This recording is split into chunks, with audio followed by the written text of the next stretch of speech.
We're about 16 days away from this time. Well, I never expected this. Who'd have thought we'd be back here again so soon? Yay, you're alive! We are on a study tour of Great Britain, with the intention of learning the country's legal practices. In order to research the latest court procedures here, we need as much court experience as possible. Well, yes, I suppose that's true. But for the person in the dock, it may as well be his or her one and only time in court, and it could be life-changing. In which case, treating it as research may seem a little crass. Oh, when you put it like that, you're quite right. Good morning! Oh. Mr. Natsume, good morning. Oh dear, are you alright? Your eyes are terribly bloodshot. And squiggly. The early bird catches the worm, as they say here in Britain. Yes, I've heard that expression. But I don't really want to catch a worm. So I tried desperately not to wake up early, but I was so worried I couldn't catch a wink. Oh man, I've been there. It's a horrible feeling. And now I'm absolutely exhausted as a result. Do all literary people take things so literally? Thank you for putting your faith in us today, Mr. Natsume.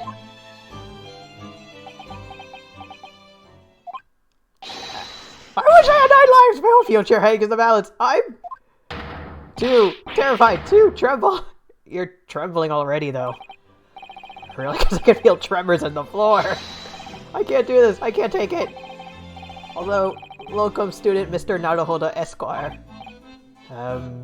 Yes? I caught a glimpse of the public gallery as I walked by the courtroom. It looked like the opening night of the opera. There were so many people. Maybe the Phantom of the Opera will swoop in and save you. I had no idea my case was such a notorious affair here in London. Oh, neither did I. Do you know why that might be, Miss Susato? Oh, do you know why that might be, Miss Susato? I'm sorry, Mr. Naruhodo, but I have no idea. My best guess is because it's a foreigner from a country we just started welcoming in murder? Oh no! Something like that. So that all-knowing look on your face is just coincidence then, is it? Don't hide the truth from me! It's... Hold up. It's because of the Reaper, isn't it? I'm trying to shake myself. Lord Van Zeeks? Is that right, Miss Susato? I purchased as many different newspapers as I could. Lord Van Zeeks is on the front page of every one. Can I see? I knew it. Sometime after the prosecutor was dubbed the Reaper of the Bailey. He stopped appearing in court, it seems. It's been several years now, in fact, until the day before yesterday. Yes, Inspector Gregson told us something similar, didn't he?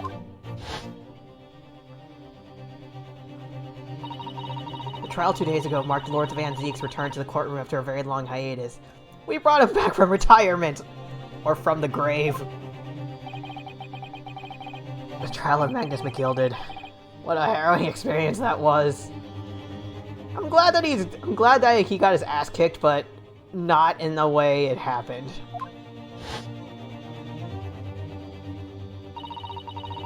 I still need to play Saints Row. I've heard it's like GTA, but way more wacky. And I know they have that purple dilly bat. I believe that appearance made even greater waves here in the capital than today's. But we wouldn't have realized, of course, having only just arrived in the country. Why is a Reaper back in the Bailey so soon for what appears to be a mundane murder? That's the question the papers are asking. And they're all speculating various answers. Mundane! It's a significant song of the century to some of us. It's not really. Okay, whoever told me it was similar to GTA, they might... I don't know, maybe their description was a little lacking. Oh dear, I meant no offense, Mr. Natsume, but that is how the papers are describing it. Well, lest we also forget the fact that it could spark an international incident. Obviously, the reappearance of this infamous prosecutor has caught people's attention. But there's another blatant similarity with the trial of 2 days ago.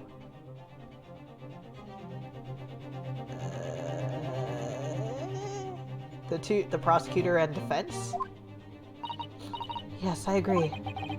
Locum student, Mr. Naruhodo Esquire. It's you! Me? Well, I suppose that's true. Both times, it is you who stands against this legendary prosecutor.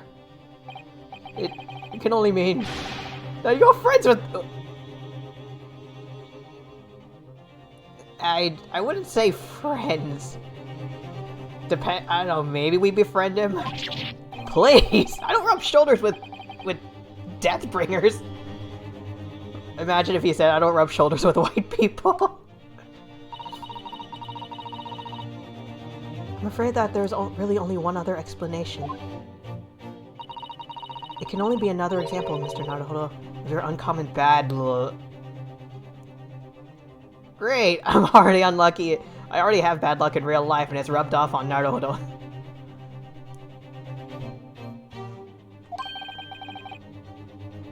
Steal cars, shoot guns, use dilly bats. Thanks for that. Oh, this is just my luck. Why must I be represented by a man with such frail fortune? Hey! Am I the least lucky lawyer alive? Well, let's not forget that it was you, Mr. Natsume, asked me to represent you. Burn. Yes, it's true that I'm just a student, new to London with little in the way of experience or skills. Or luck. My skill chart is horrible.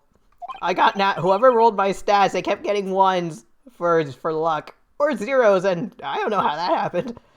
But I promise you this. I will fight your corner until the bitter end. And I will believe in you, Mr. Natsume. Oh, benevolent locum student, Mr. Naruhodo Esquire. You're not alone here with us, Mr. Natsume. Whatever happens, we will always be on your side. Oh, benevolent non-locum assistant, Miss Mukotoma Esquires. I am in your debt forever. I shall admit. Mr. Natsume, counsel for the defense. Our court session is about to begin. Kindly make your way into the courtroom at once. Alright then, Mr. Natsume. It's time. Let's go. Yes!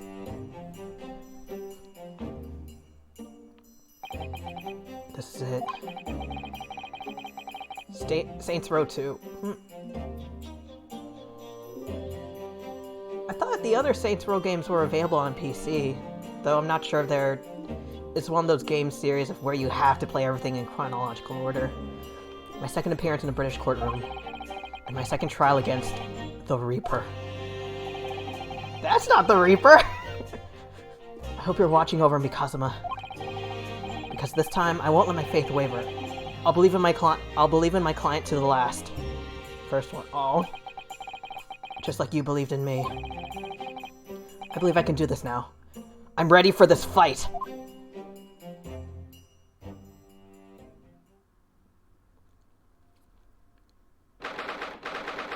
Wonder...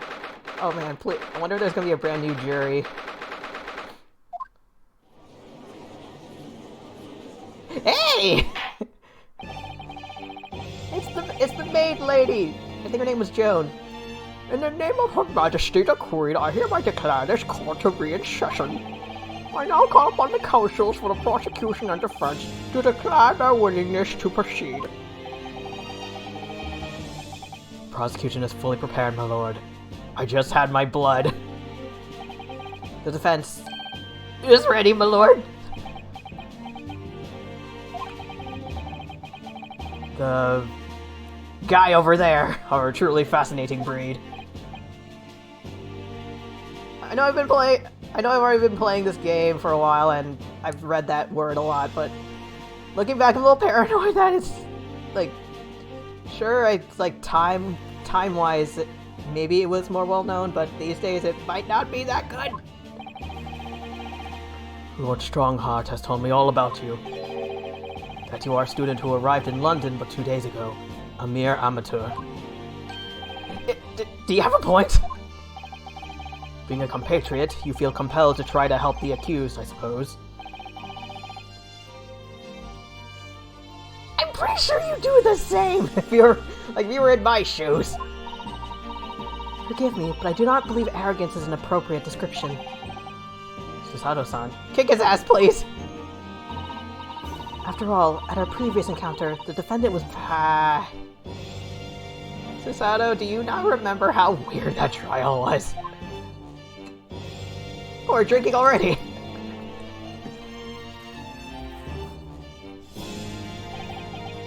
Very true. And the most fascinating, if dark, trial it was, too. The tragic conclusion came later, of course. Here's to the acquitted, and his unfortunate violent end. Speaking of... I'm sorry. Let me get some water. And I keep expecting him to chug his wine. Saints. There's a spinoff?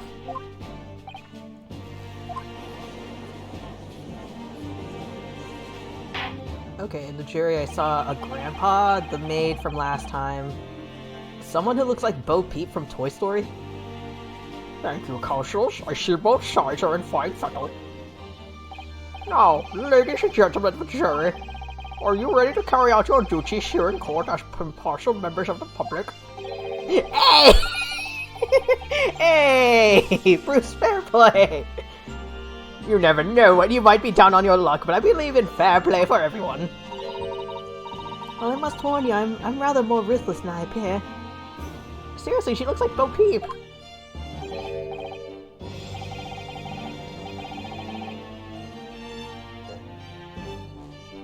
I feel like I've seen this guy's design somewhere. Oh well, not me. What you see is what you get. I'm a peace-loving fellow. Wait a minute.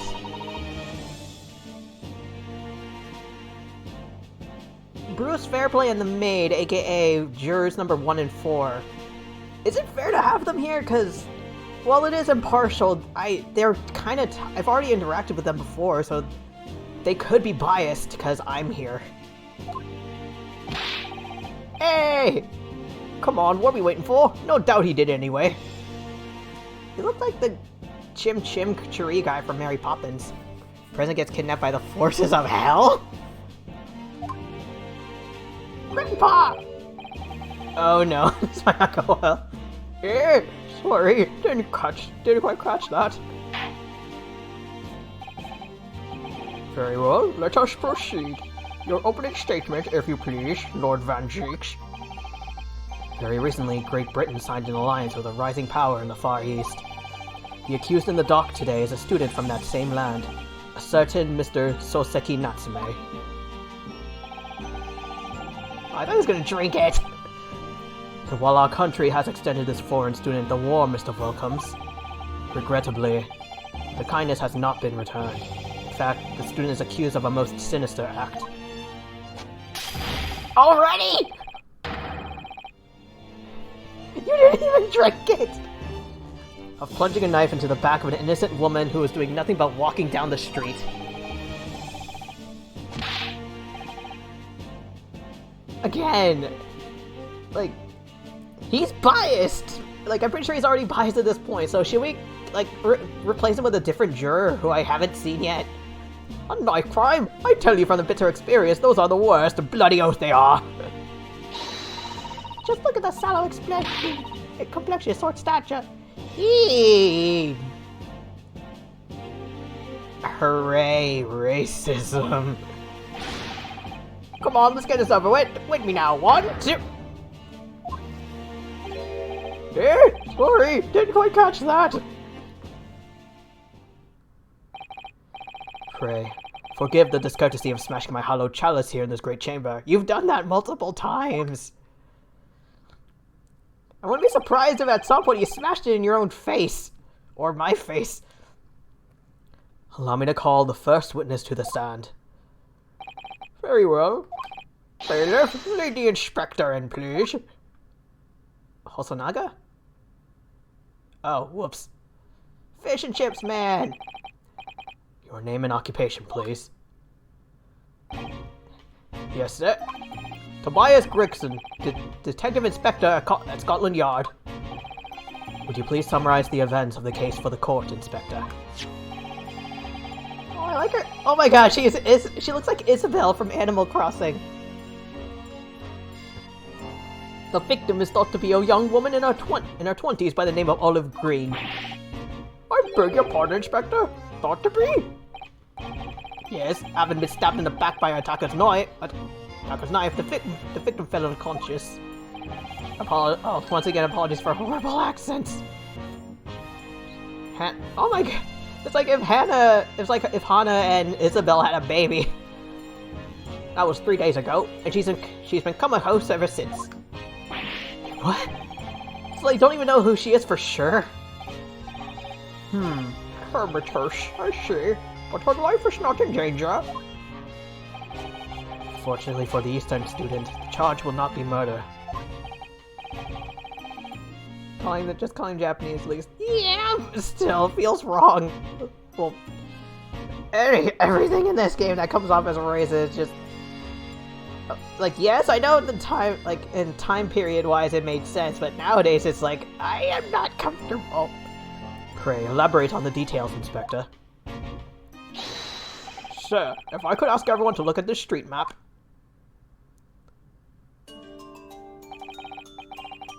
As I mentioned, the incident took place 3 days ago, at around 5 in the afternoon. It happened on the pavement running across Briar Road, a wide thoroughfare for horse-drawn vehicles.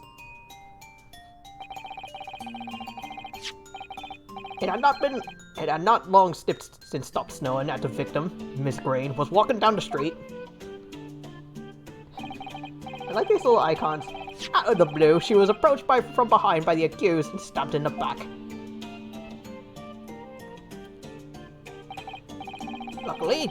Luckily, the young lady's life was spared, and she's currently being treated in one of the city's hospitals.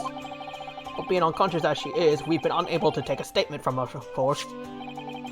This is a case file with everything we know about the victim so far. Gimme! Thank you, Inspector. The court will accept the documents as evidence, if you please.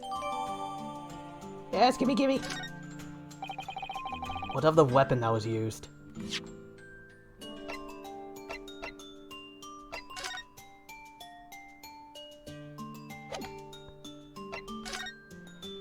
Young woman is rendered unconscious as following a stab wound to the back. Early 20s. Rolly beat? I feel like... Roller beat? I'm trying to figure out the pun in there. Victim remains unconscious. Her name was gleaned from her personal effects. Other details are unknown. Apart from the single stab wound from a large knife, no other signs of injury. This man was seen running away by the reporting officer and was set. Oh, Natsume.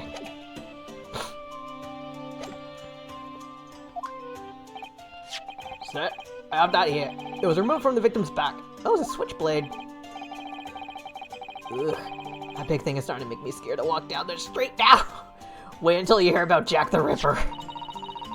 With a heavy blade like that, almost anybody would have been able to stab the poor woman. Even the scraggly looking Soseki-san, I suppose. Common old garden jackknife, I would say. Rather nondescript. William Shakespeare? Thank you, Inspector. The court accepts the blade as evidence. Wait, is it called a switchblade in the States, but a jackknife in the UK? Or am I just getting names mixed up in my head?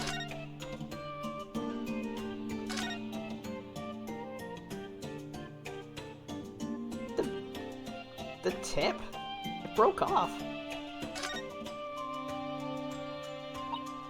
Oh, look here, Mr. Naruhodo, just at the tip. A small piece of the blade appears to be missing.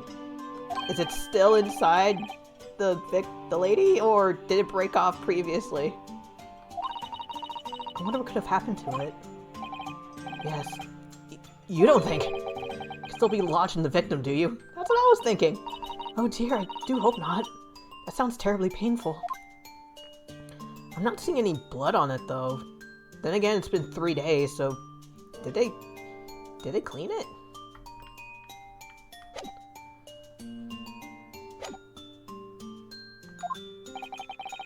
what we could tell by looking at the woman's possessions, it seems like she was a poor student herself. Hard to imagine she would have had anything much worth pinching, my lord. I see. Well, in that case, are we looking at some deep-seated resentment toward the victim? I'm afraid I couldn't say. Apart from visiting second-hand bookshops, the defendant, Mr. Natsume, doesn't appear to get out much. At this moment in time, we haven't been able to establish any sort of connection between him and the victim. Yes! I have to go to the bathroom! If theft and grievance have been ruled out as the motive, what reason could Mr. Natsume possibly have for stabbing the young woman? Yet you arrested the man in spite of that? In a totally unjustified and heavy-handed way. Objection! Ah! That hit my head, you dick! Pray forgive the discourtesy of flinging a freshly uncorked bottle into the public gallery. You keep wasting wine! But your words have soured his hallowed bouquet. That point. For it is you, my learned friend, who is being heavy-handed here. What? Scotland Yard does not arrest people without good cause. That should be beyond question. I don't know, have you heard of a guy named Herlock Sholmes? Inspector Gregson, the prosecution calls for your formal testimony. Explain to the court precisely why the constabulary came to arrest the... Natsume student. Yes, sir. I feel like wine aficionados, like, seeing Von Zeke just throwing wine everywhere, they'd cry or demand his arrest. As I said, it was 5 o'clock in the afternoon when the incident occurred, and there was an unusually light fog. Visibility was reasonably good, and there was no one else about but the victim and the accused. Out of the blue, the victim was stopped from behind and subsequently collapsed on the pavement. The accused ran off, scattering his belongings all over the floor. There was been a number of old books he just bought. He was on his way home from a bookshop, it seems. It was just a matter of working out who the books belonged to, and we found the bloke to arrest him. You make it sound like he carried a giant pile of books when the receipt says he only got 3. Yes, my lord. I have a photograph here of the scene of the crime, taken immediately after the incident. 1, 2, 3. No blood. Also, I can't really see what the titles are. Ah, yes, I can clearly see the books to which you are referring. I will take the photographic print as evidence, please, Inspector.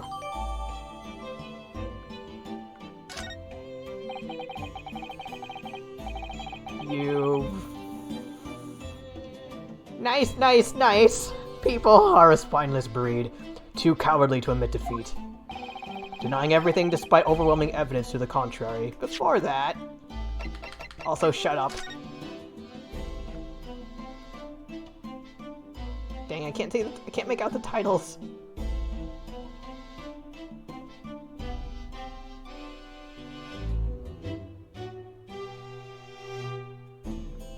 So I'm surprised. Like, she's unconscious, so maybe that's why there's no blood. Well, Forgive me, Lord Van Zeeks, but the defendant is not denying everything, as he put it. Also, shut your racist ass up! What are you doing, Mr. Sato? Do you go on? Mr. Natsume has admitted to playing some part in the incident. Isn't that right, Mr. Naruhodo? Well, now you mention it. When we visited him in the prison yesterday, he did tell us what all happened. As I was walking along the accursed pavement, I could make out the sole silhouette of another ahead of me, a woman wearing a green overcoat she was, and just as I went to overtake her, she suddenly let out a little scream, and collapsed on the floor, hard slabs of stone at my feet. I was terrified. I had to get away from there. So I ran as fast as my legs would carry me to my accursed lodgings. A green overcoat. Well, that's exactly what the woman in that print is wearing. I love her. Oh my. Oh wait, crap. I think I gave her like a super high-pitched voice, but I don't think I can pull that off. Oh my, a photographic print in full color. What will the world come up with next? The defendant has done nothing more than admit he fled the scene of a terrifying incident. That does not mean he's guilty of the heinous crime of stabbing the woman in the back. There was nobody else there at the time. Just the two of them, the victim and the accused. In other words, there was nobody else who could possibly have stabbed the woman. A fact that the accused concedes. It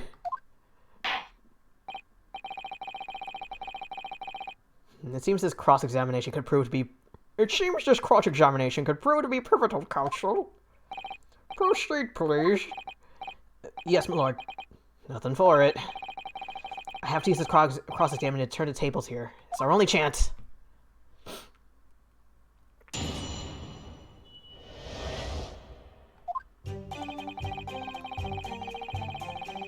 Okay, saving.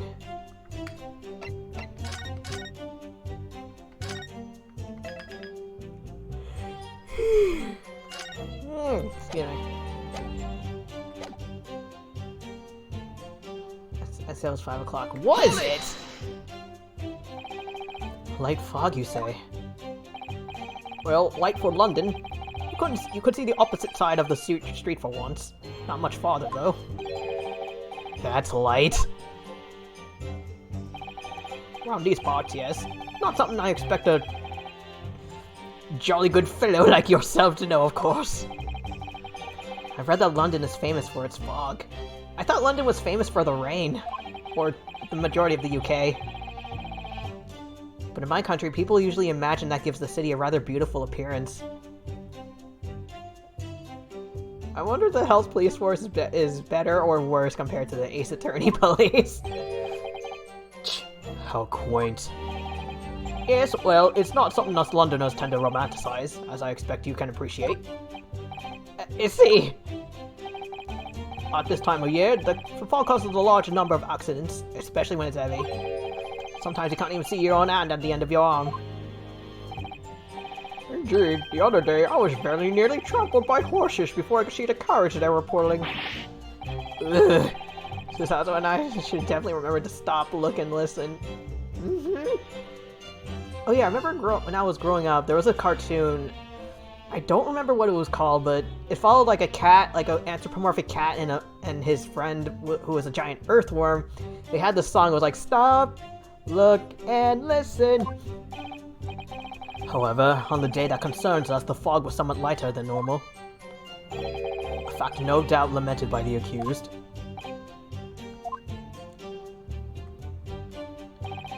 Visibility was reasonably good, and there was no one else around but the victim and the accused. Are you sure? How are you able to state that with any certainty? Quite simply, my learned friend. Oh, learned. Because that is what the witnesses to this crime have told us. Ah yes, Inspector Gregson mentioned the witnesses yesterday, didn't he? Wait, were the maid and her husband the witnesses, or was it a different pair? That's right. One of them is the policeman, I believe, from Scotland Yard. Okay, so it isn't them. Is correct, ma'am. Then we must hear their testimony. The prosecution will, of course, call them to the stand, should it be necessary. I think it is necessary! Like, all testimonies related to this are necessary. But wait a minute. At 5 o'clock in the afternoon in the middle of winter, it would have been dark already. No matter how light the fog might have been, no one could have seen... I'm unaware of the situation on your tiny island in the east. They do a better job. Sorry, that fit that point. But here in the capital city of Great Britain, all main roads are illuminated in the night by... All main roads are illuminated in the night by gas streetlights. The prosecution believes there would have been ample light by the witch to witness the crime. Quite. Here in London, for the first time in history, mankind has completely conquered the darkness. Which means we really need to hear those witness statements. If I could just get through the fog of this cross-examination, maybe we'll be able to. Seems the counsel for the defense is taking stock. Continue with your testimony, Inspector. On the blue, the victim was stabbed from behind and subsequently collapsed on the pavement. Did she? From behind, you say? That's right. As you can see from this break.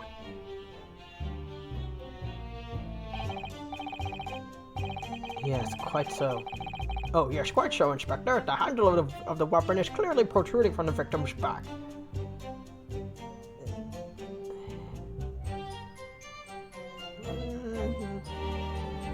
Part of me just want to give some weird instance where the person was just wearing the coat backwards. But still, the whole, like, the broken tip and the lack of blood, those are bugging me. Did you say this poor woman, Miss Green, remains in a critical condition? Comatose, no less? I'm afraid so. I'm afraid so, my lord, yes. She's being treated at Bart's. Bart's? I was hoping that she'd come around before the trial started so I could take a statement, but it wasn't to be. Yes, that is indeed a pity. It would have been most illuminating to hear the victim's own account of revenge. Luck is on your client's side, it seems. Me? On the contrary, my client has been exceedingly unlucky.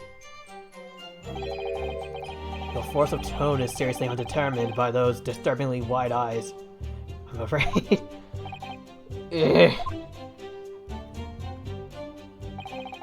Accused ran off, scattering his belongings all over the floor. Hold it! Press everything to find something. Mr. Natsume's belongings? I think you'll find it's all there in the photographic print of the crime scene.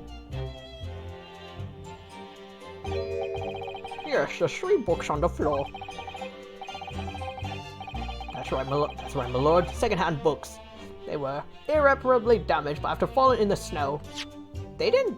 It looked like they fell on the ground. It's like not on the snow.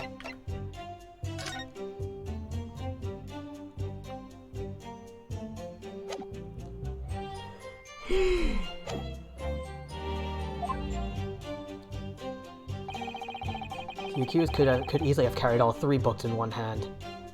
Could? Like, I wouldn't say one hand, maybe one arm. Which means his other hand would have been free to...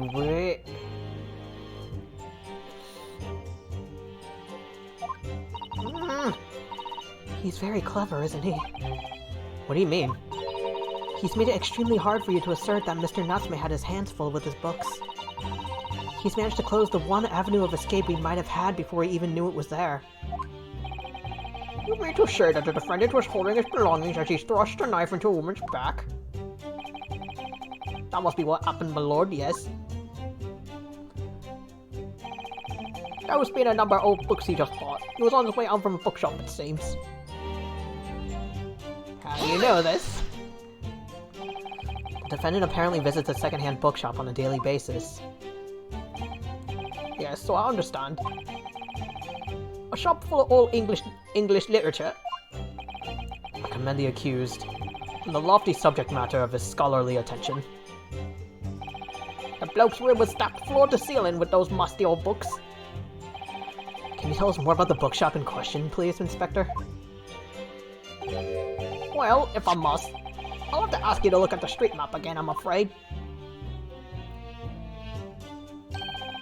Forbid. Closest second-hand bookshop to the accused lodging is this place here. Bourbon Books. A little place on the corner of Briar Road and Meerschaum Street. That is really close. As it happens, the accused is currently living in lodgings on the other side of Briar Road at the opposite end. Which means it does take a genius to work out the route he would have taken on. Something like this. He could have also... I don't know, he could have also... okay, I need to borrow... I'm not sure, can the curse... Okay. He could have done that. Or he could have done this. Or this. Like, or gone diagonally. There are multiple ways of crossing the street.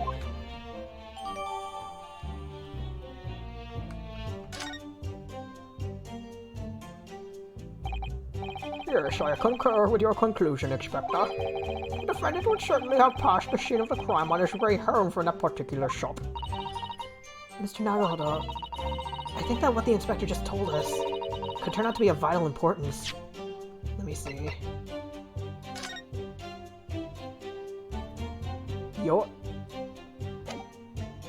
Wait a minute. He got them from your books, not Bourbon. Excuse me. Yes, I agree. The most important point that the inspector just made being...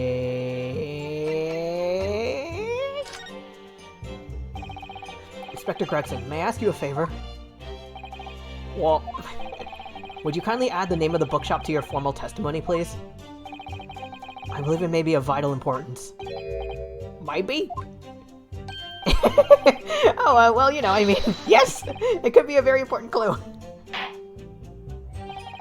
Very well. Not that I can see it being of any significance. But please revise your testimony accordingly, Inspector. Yes, sir, my lord. Whatever you say. Could the man be any more sardonic?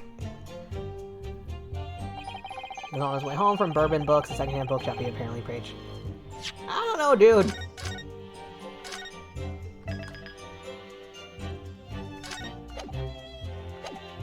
Do you have... I'm guessing you didn't read the receipts very well? Okay. Objection! If I could just stop you there, Inspector Gregson. What is it, Sunshine? I'm a busy man, you know! This is a receipt that we found in Mr. Natsume's room. It was issued on the day of the incident and details the purchase of 3 secondhand books. And you found that in the accused rooms, did you? Yes, but the point is not where the receipt was found, but the name of the shop. Go on. This receipt was issued from a bookshop called Your Books. My Books? No, Your Books! My Books? No, Y-O-R-E Books. Your books? The judge knew. Your books? Y-O-R-E, I presume? Yes, my lord. So Mr. Natsume did indeed purchase a number of books at a secondhand bookshop that day. However, the bookshop in question was not Bourbon Books. What? Inspector, do you know of this other bookshop? Yes, sir. Your Books is another secondhand bookshop not far from Bourbon Books. Not Your Books, Y-O-R-E Books. It's just that... Well, it's such a small place, I didn't think the accused would have known about it. Objection! But in fact, that is the bookshop which the defendant visited on the day in question. And this receipt proves it! Objection! Yes, for what difference it makes. Wherever the man purchased his musty tomes, it makes no difference in the final analysis. Objection! Yes, it does! Like, what if that bookshop is located, like, further in the, like, south and not north? I disagree. I mean, I have the street map here, if that might be of help. Oh, yes, thank you. Have a look at this, please. If the defendant had been returning from Bourbon Books... Where is your, like, Y-O-R-E? Then yes, he would almost certainly have passed the place where Miss Green was attacked. However, if we take into account the fact that he was actually at another bookshop, Your Books, Y-O-R-E, it may very well turn out to that he wouldn't have passed that location at all. Could that be true? My, it rather depends on where this other bookshop is. I do declare it may be a possibility. I do declare. Is that right, Mr. Lawyer, sir? What you just said? Absolutely. It absolutely could be right. Inspector Gregson, where is this Your Books establishment? Y-O-R-B, not Y-O-U-R. Well, obviously we looked into that. It turns out that Your Books is just on the next corner of Meerschaum Street going east. Okay, so they could make the argument that he still could have came across the scene of the crime, but the route, there are multiple routes now. Like, he could have gone south and then west. And there you have it. As you can clearly see now. Oh! Who keeps a applying your wine in glasses. My learned friend is obviously in training to be a clown. The way he regales us with such witticisms. To your future career in the circus. You put that glass down or I'll put it down for you. I didn't think I need to spell it out, but here we go. If the accused was coming home from your books instead of bourbon books, there's no doubt he still would have passed the place where the victim was stabbed. What about the other route option, like going south and then west, not north then south? Like northwest, southwest. Yes, thank you, Inspector. You don't even drink the stuff. Allow me to reiterate from my learned, if somewhat slow, novice friend. Wherever the man purchased his musty tomes, it makes no difference in the final analysis. Bring me another glass of wine!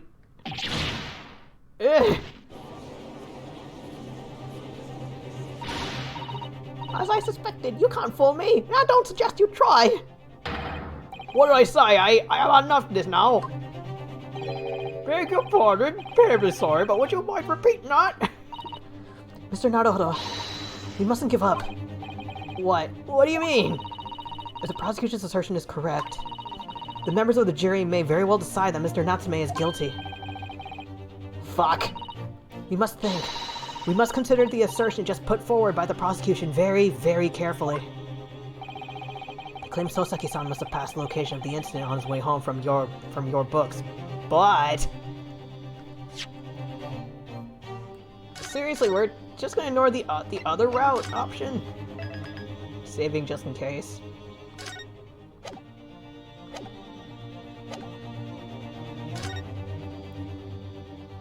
Bam! The assertion just made by the prosecution is fundamentally flawed. Explain yourself, counsel. Yes, my lord. You can see what I mean on the map. When returning from your books to his lodgings, Mr. Natsume could have followed the route suggested by the prosecution. However, that isn't the only conceivable route to take between the two places. See? That's what I meant! If the defendant used these streets, look what happens. He arrives back at his lodgings without passing the location where the victim was attacked. Objection! Talking back to a clown is a fool's errand, of course. However, I feel compelled to point out that... that route is what is commonly referred to as the long way round. You never know, dude. Like, sometimes some people want shortcuts, other people prefer the scenic route. On a cold winter's night, why would any man choose to take a longer route home? Didn't Natsume say he didn't want to stay home because it was haunted? The answer is extremely simple. He wouldn't. In other words, the accused took the obvious route back to his lodgings and is the obvious perpetrator of the crime. Objection!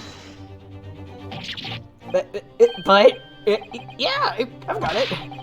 Obviously, we must ask the man himself. Ask Mr. Natsume which route he took home. I have already informed the court of the accused's response to such questioning. He claims he has no recollection. That's right. As I said, the bloke seems to spend his time outside wandering aimlessly from A to B. That day was no exception. He said he doesn't remember where he was or which route he took home.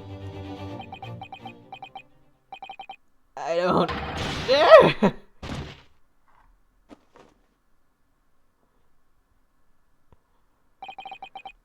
I thank you, my learned friend, and suggest that we do not waste any more of the court's time by wandering aimlessly around the subject.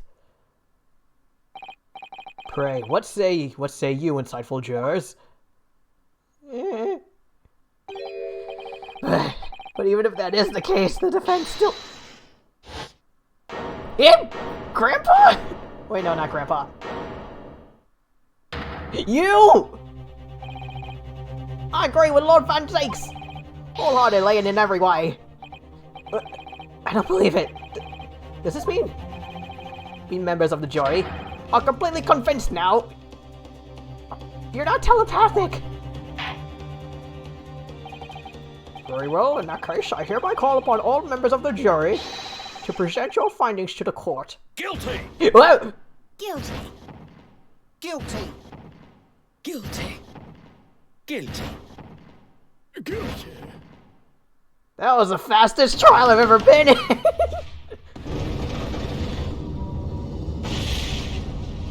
Can I do the, what's it called, examination, summation thing? It would appear the jury's leading is unanimous. That was fast. To the insightful members of the jury, I applaud your brave resolve. You serve Queen and country admirably. Mr. Naruhodo. No, not yet. This isn't over yet. I still have one last chance to sway the opinion of the jury. I have to tip the balance of those scales the other way. I have to turn this around. Turn about a clock, somehow. Those are the eyes of Quarry, not yet willing to give up and die. So I presume you intend to wield your rights again in this trial. Rights of the defense, written into antiquated British law that you should have buried long ago. Call it antiquated if you will, but it's the defense's prerogative to carry out a summation examination if it so chooses. Very well, counsel. In accordance with the letter of the law, we shall proceed with a summation examination. Are the members of the jury ready, Mr. Foreman? Of course we're ready. I'm all too familiar with that... Onkus? Is that an actual word? Hold on. Grabbing keyboard. Onku... Wait, no. Onku definition.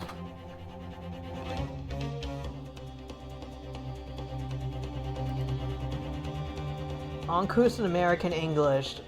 Austral slang, unpleasant, unattractive, or unacceptable Have you seen yourself, sir?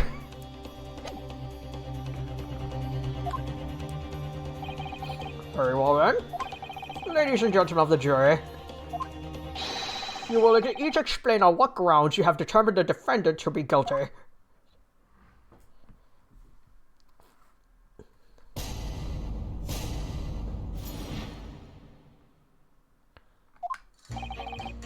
For pity's sake, that little guy already admitted himself, didn't he? He said that a woman in green collapsed before his eyes. Why, it can only have been the victim. The man wouldn't have gone around the houses on his way back from the bookshop, not in winter. So the poor woman was attacked from behind, was she? How dreadful. I really don't care. Can we just wrap this up now? I got work to be Oh, you're one of those. Your books, yes. Nice shop that, but baby books? No, not worth a visit. What does that have to do with anything? I've got so little information, and so do they. With only minor exceptions, the reasons for finding the defendant guilty are all too clear. When the stabbing occurred, the only two people at the scene were the victim and the accused. What about the witnesses? And the accused himself has admitted to seeing the victim in her green overcoat sink to the ground before his eyes. Furthermore, we have heard from the inspector that the defendant then fled the scene. I must say, I would have ample grounds to convict this man already. Oh dear. Even the judge appears convinced of Mr. Natsume's guilt now. Why did he have to run away like that? And how are we supposed to believe in some phantom attacker that no one could see? It's impossible. How can I possibly make a case for the defense? Mr. Naruhodo, this is no time for grumbling. Grumble, grumble, grumble. If we want to force the trial to continue... Yes, I know. I have to turn the tide. I must make the jurors change their mind. Well, 4 of them anyway. Exactly. We have no choice but to forge forward. You have the floor, counsel. Begin your summation examination. Yes, my lord. Slap. Wakey, wakey. I just need to keep this trial going somehow, whatever it takes. Come on, Ryunosuke, you can do it.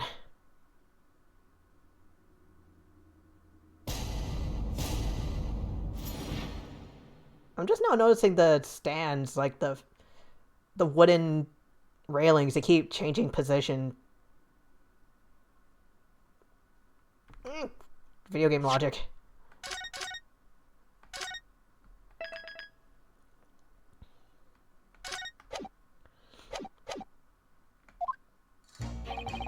Be sick, a little.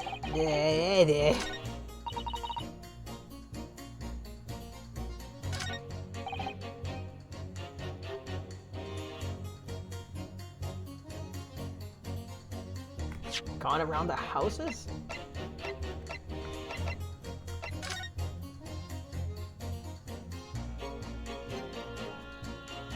Are all the other buildings houses?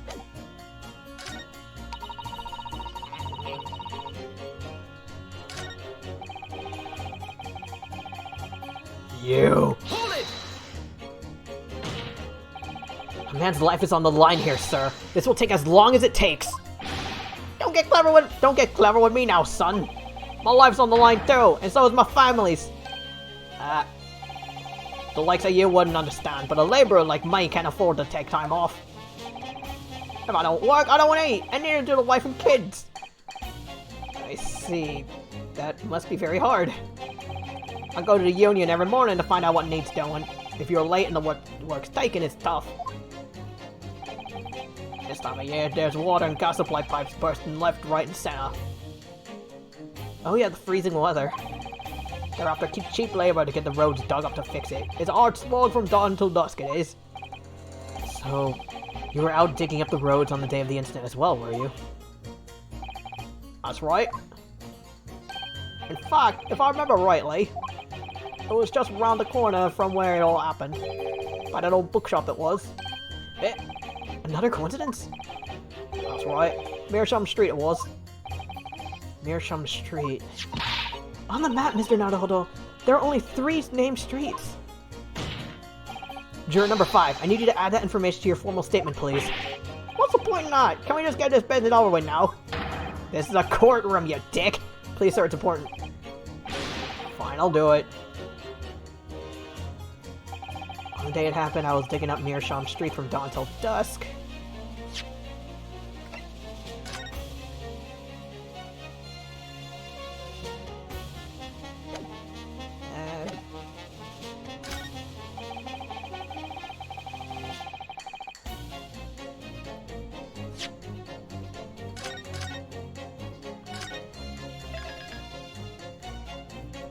Grandpa, I need to get to the point. Hold it! Sorry. Fold it. Fold it. No. What I said was hold it. What I wanted to ask was, do you visit your books often? I like the old books they have in there, yes. I enjoy reading them over a nice cup of old tea. That's my daily routine, you see. Same thing every day, including the day you're all talking about. And at what time did you visit your books on the day in question? Well, I was picking out books in there after all afternoon, and it would have been just before 5 that I left. That's my daily routine, you see. Same thing every day, including the day you're all talking about. Just before 5. Exactly when the victim was attacked. Are you sure about the time? Oh yes, no mistake there. I remember it well. I'm not about to forget that day in a hurry. Not after the dreadful time I had. What do you mean? Well, I was walking down Calabash Road when I slipped on the ice and dunked my head. It's always worse after the snow stops falling. That's when it's most slippery. I thought it was worse, like, no matter when the snow, whenever, like, regardless of whether the snow's falling or not. Knocked myself clean out, I did. Wait a minute, you're wearing a green coat! I really thought my number was up. This dude's wearing a green coat! Sure he's not blonde, but it's very similar. Wait a minute, let me get this straight. This happened on Calabash Road? That's right, I live in Cornpipe, you see. Heading down Calabash Road is the quickest way for me to get back from your books. Juror number 6, I must insist that you add that information to your formal statement. It may very well be extremely significant. Sorry? Extremely sick? No, I'm quite alright. It sent a shiver down my spine to hear the members of the jury so convinced of Mr. Natsume's guilt. But I can't help feeling that some of their opinions are rather subjective. Very subjective. I agree. It's irrelevant to what some of them are saying that sends a shiver down my spine. Still, at least some of their researchers don't actually incriminate Mr. Natsume of anything. That's something. We must use that to our advantage, cunningly. Yes, you're right. Let's listen to the jurors again, carefully. And if any of their researchers are at odds, I'll pit them mercilessly against each other. I'll make them fight! Pit them all against each other! Fight, fight, fight, fight!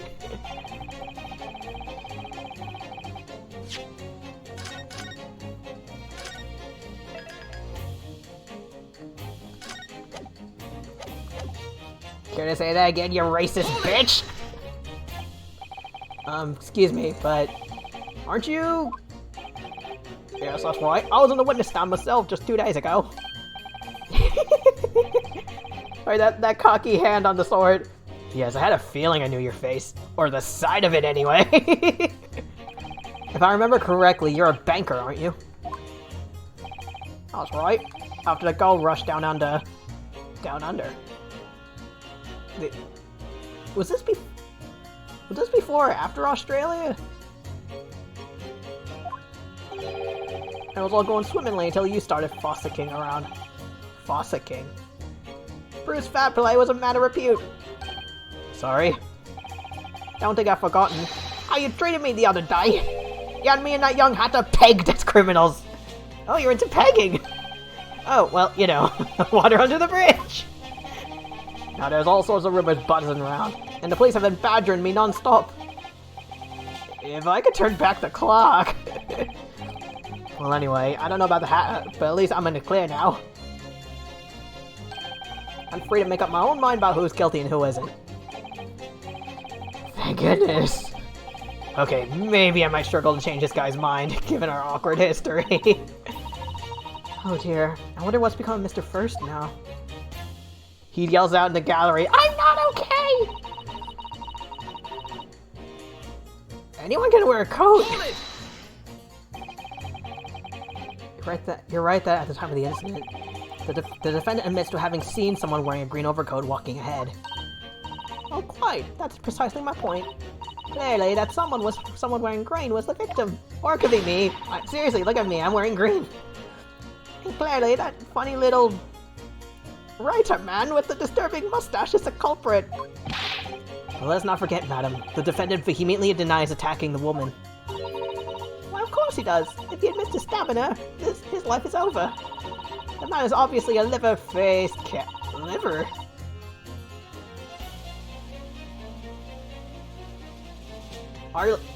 How do you know, what color is liver? I just assumed that, like all organs, it was maybe like dark red or deep pink or something.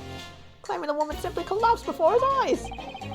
But if that's a lie, as you're suggesting, do you not think he would have concocted something more credible?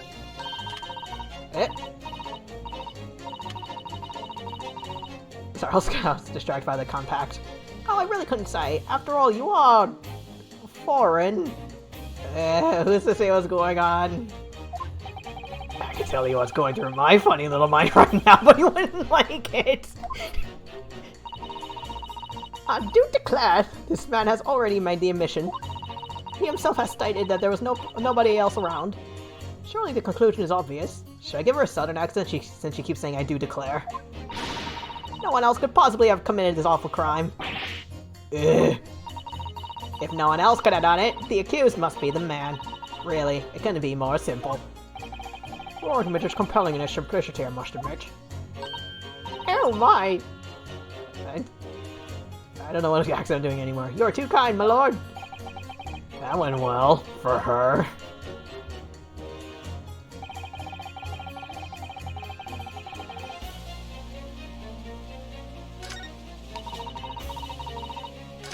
Hold on. Wait, damn it, wrong button!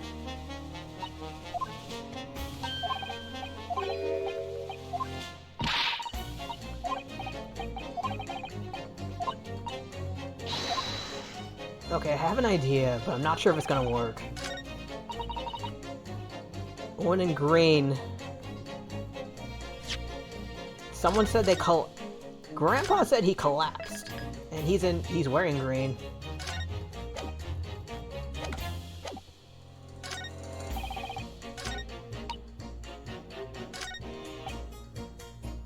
Taking a meerschaum straight from dawn to dusk.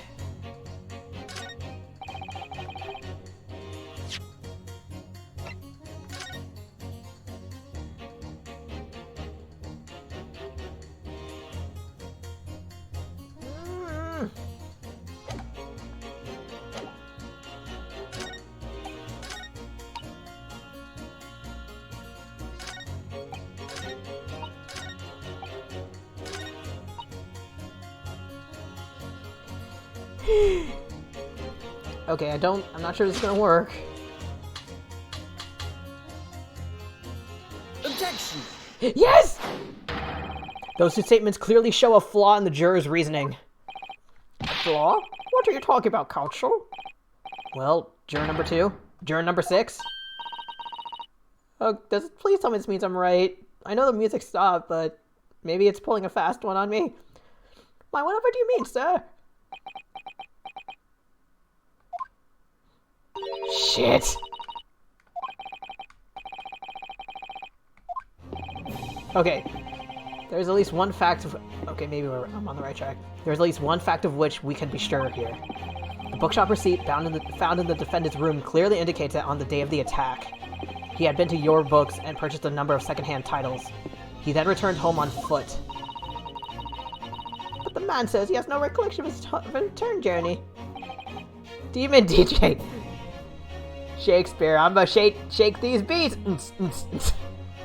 That's correct. But what he does remember is seeing someone appear in front of him on the way. Someone in a green overcoat who suddenly collapsed on the pavement before his eyes.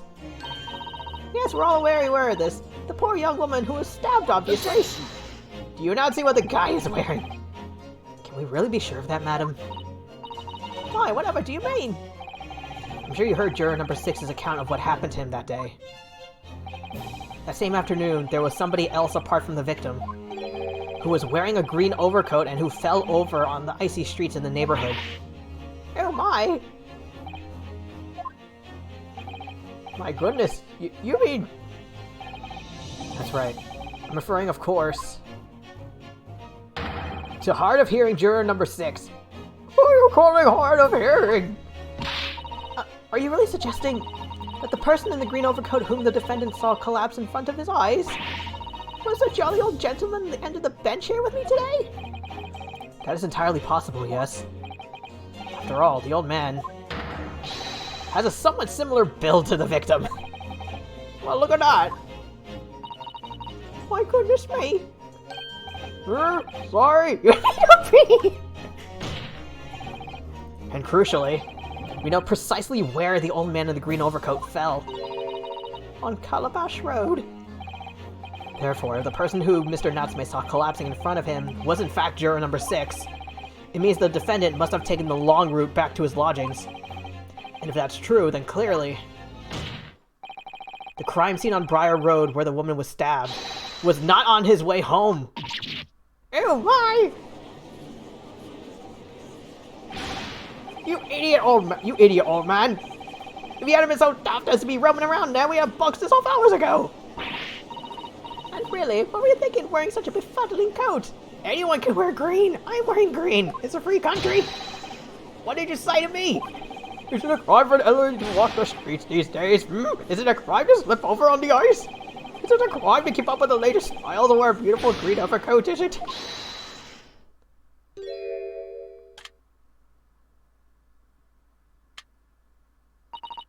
My lord, I do hope it won't cause any inconvenience, but... You'd like to change your leaning, I presume? I do declare that I would. I should like to call for a verdict of not guilty. Thank you. And I would too! Is it a crime to change your mind? Is it? Well... He was angry to chill.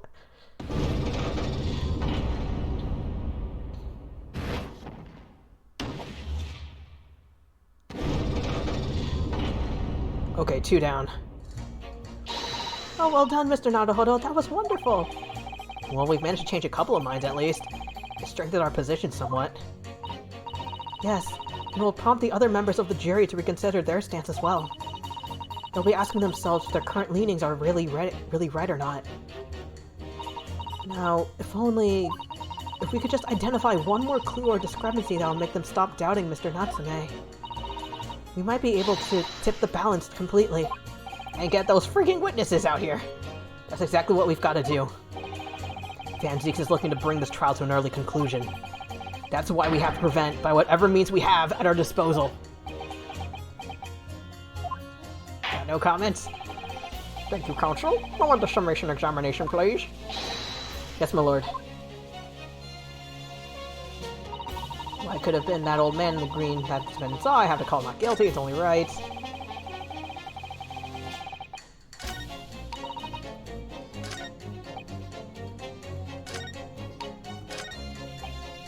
Okay, I don't think I've pressed the maid or this dude yet. Hold it!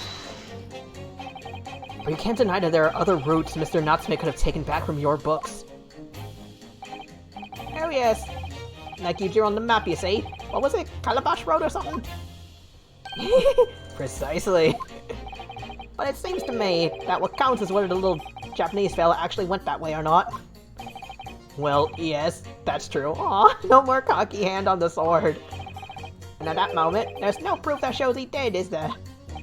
Well, yes, that's true as well. And as I understand it, the accused himself doesn't remember which way he went, does he? Well, yes, that's annoyingly true. Winter nights are dark and cold, so the way I see it, you'd want to get home as quickly as possible. Well, yes, why is all this true? Though I do remember Natsume saying he didn't like going to his house or something, because of it being haunted. So really, the only thing that makes sense is that he went home along Briar Road. I'm supposed to be convincing you here. I'm giving it a lot of thought, you know. I didn't just make up my mind on the whim that he did it. I mean, if there was some logical reason why he might have gone to Calabash Road, it'd be different. I'd be happy to reconsider my position in that case. Honest, I would. The reason why Soseki-san might have taken the longer way home. Yes, a good reason. I don't imagine you'll be able to sway this young man's opinion without one. Again, I'm pretty sure it's something about his room being haunted or something. Hold it! Whatever is the matter, young man? You're the wife of Mr. Garadeb, aren't you? The landlord who rents Mr. Natsume's room. The master's wife? Where do you get your ideas, sir? I'm the maid. The maid, you understand? Oh, crap. I was supposed to keep it a secret. She's keeping up that charade? This is gonna be awkward. Why didn't you mention this yesterday? That you'd been selected for the jury in this trial, I mean? Well, I was told not to mention to anyone until the day of the trial, you see. It was in a letter I received. The instructions were very clear, so I'm afraid I have no choice. I see. Anyway, Mr. Natsume, the defendant, takes lodging in your master's house, doesn't he? Yes, that's right. Although he's only been in a little over a week now. And in that time, surely he must have taken stock of his character. Does Mr. Natsume look like the kind of man who would commit a crime like this? Oh my goodness me, yeah. What? Spending all that his time in the dark and dingy room, sporting that unscrupulous mustache. You would all hate Mario. The man never speaks, and don't get me started on those shifty eyes. All the neighbors are talking about him. I've heard them, you know. People think he must be building a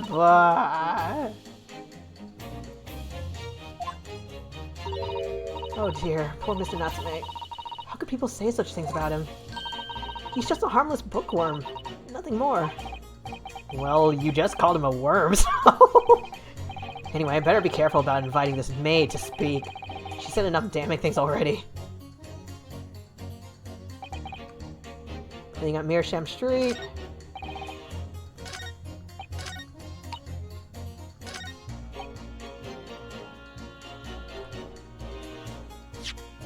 Wait, wrong thing.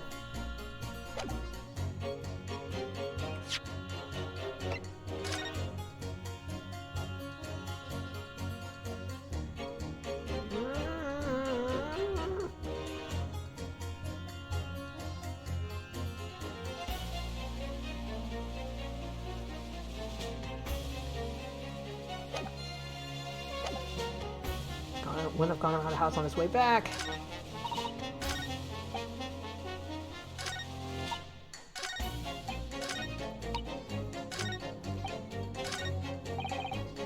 We're cooking, setting a cat amongst the pigeons. I feel like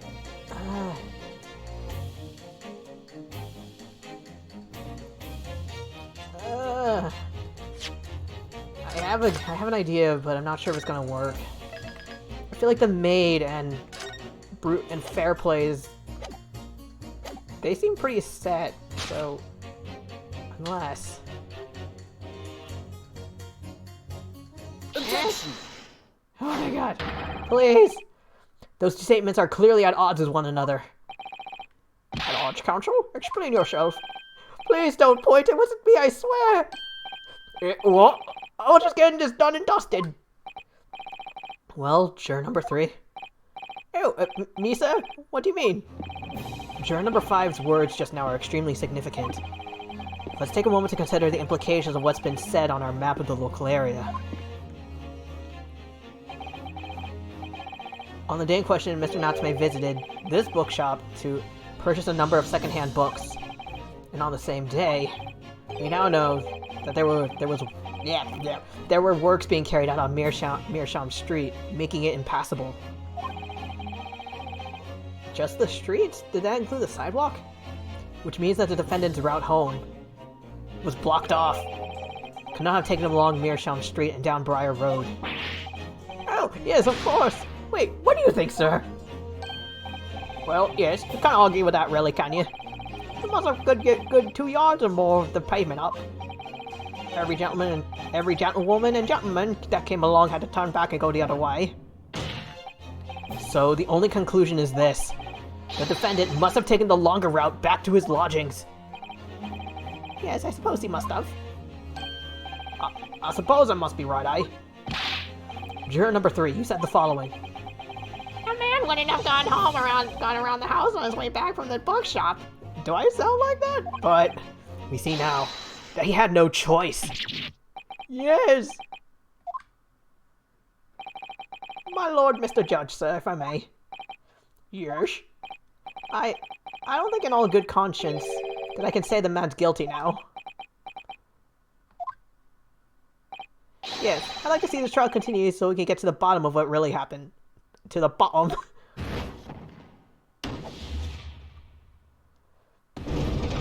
Have a good night, Virgil. Thank you for tuning in. What about you, sir? Me? Well, alright then. If there's a hole in the prosecutor's argument, it should be filled in, that's what I say.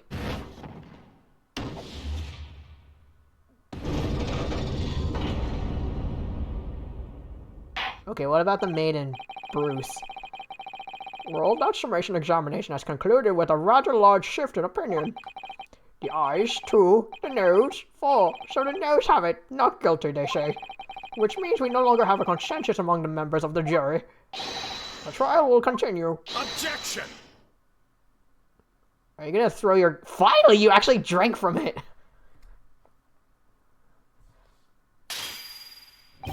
How many glasses? Could it seem churlish of me to drink from my hollowed chalice moments after raising an objection? Only to crush it in disgust? Pray forgive the discourtesy. You have a billion discourtesies! Lord Van Zeeks? It seems I must retract my earlier remark. What do you mean? I mistakenly credited these jurors with intelligence by describing them as insightful. Yes, we have just witnessed them falling for a cheap trick performed by an Eastern entertainer. At least I'm trying to get to the truth. What do you mean? Objection! I haven't tricked anyone. Everything I said is the truth. Indeed, stalwart juror number 5 was undoubtedly repairing the road, as he claims. I believe he said it was a good 2 yards of the pavement which he had excavated, sir. That's right. Took me the whole day, and they paid me a measly 2 pence for it. 2 pence? Now, my learned... Excuse me.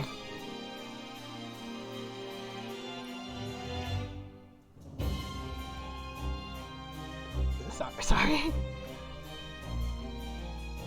My learned Japanese friend, tell me. Do you have any notion of the distance that 2 yards represents? Actually, does the map say, like, the distance in yards?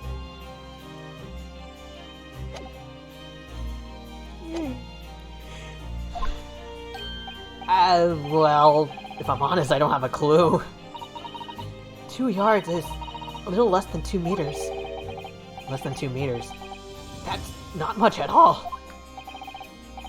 In other words, a distance readily vaulted by anyone of moderate vigor. Would you not agree, my stalwart friend? Me? Well, I can't say you're wrong, no. And did you perchance erect a sign to prevent pedestrians from passing the site of your works? I wouldn't dream of it. What a waste of time. You didn't? No coaches without all but passing anyway, and we just turn any gentlefolk backwards when they come. That still, like, you really should have put up a sign. Kids just jump right over us all the time.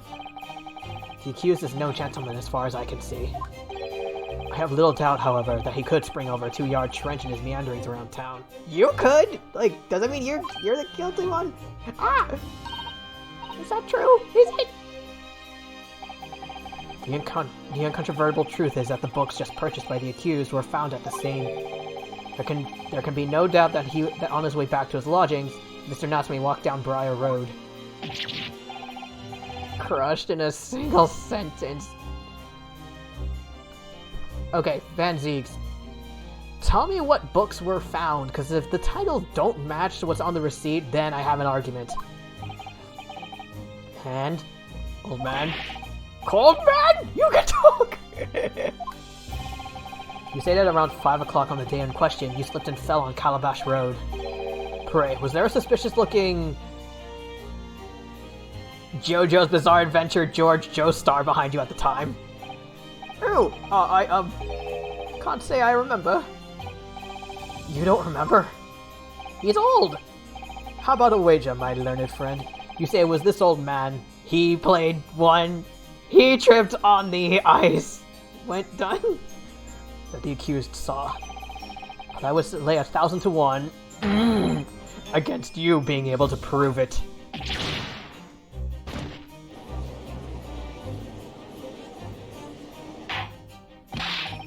Order! Order! Lord Van Ziegs, explain yourself! My lord? If you had such a trench... I thought I said trench coat. If you had such a trenchant argument up your sleeve, why in the world did you not proffer it during the summation examination? Dang, good question. I wanted to give this young foreign student the sightseeing experience he no doubt came for. You call this sightseeing? I wanted him to see for himself how the opinion of the jury is so readily swayed. But my hospitality has its limits, and they have been reached, I feel. Stripping! So, my learned friend, today's sightseeing tour of London is now over. I just remembered I was watching, there was an old playthrough I started watching of this. Like, I've been avoiding the parts that cover, like, the future cases. But someone made the joke of when Van Ziegs take off his cape, he yells, "Next comes the pants!" What are you talking about? My lord. The prosecution requests permission to call its next witnesses to the stand. Finally! Wanted, bailiff, bring forth the witnesses. His next witnesses? Mr. Naruhodo, do you not remember? We've been told on several occasions that there were eyewitnesses to the incident. Yes, I remember. One of them being a Scotland Yard policeman, no less. I'm afraid that's likely to be the prosecution's next witness. Alright. No matter who Van Ziegs brings to the stand, and no matter what they say, I believe in Soseki-san. I know he's innocent. And I'll keep believing to the very end, until this battle is over. To be continued?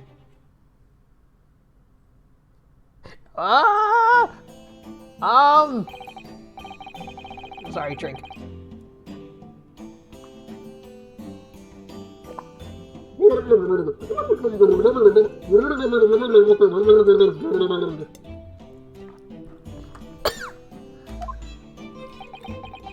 Stop chewing on your string. Ah.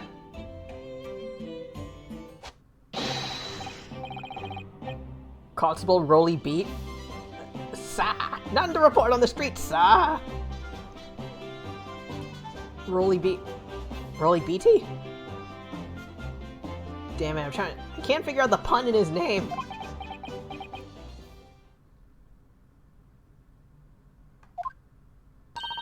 And I'm Mrs. Beat. Patricia's my name. I'm proud to say I'm this young town hero's wife. Patricia Beat. Rolly and Patricia.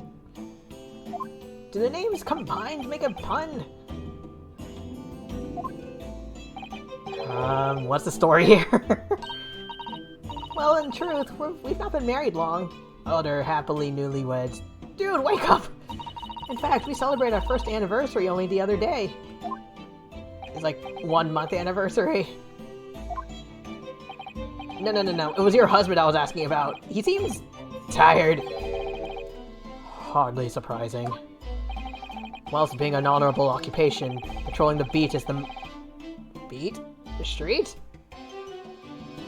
Oh, I get the pun now! Patricia, like Pat, Rolly, Roll, Beat, Street. It's the most demanding work in the world. Really? I'm sure I've heard that before, actually. Indeed, apart from rare days off, our gallant officers trudge some 20 miles a day, you know. Their legs must be beefy. They patrol boarding houses and pubs, collect taxes, survey the streets, check that meters are reading true. Meters? Excuse me. And they're responsible for keeping the streets clean and lighting and extinguishing our streetlights. There are a number of items on that list that don't sound much like policing duties at all. I wouldn't just be falling asleep on my feet. I'd have collapsed long ago. I'd be dead on day one. But it goes without saying that a policeman's primary duty is the apprehension of criminals.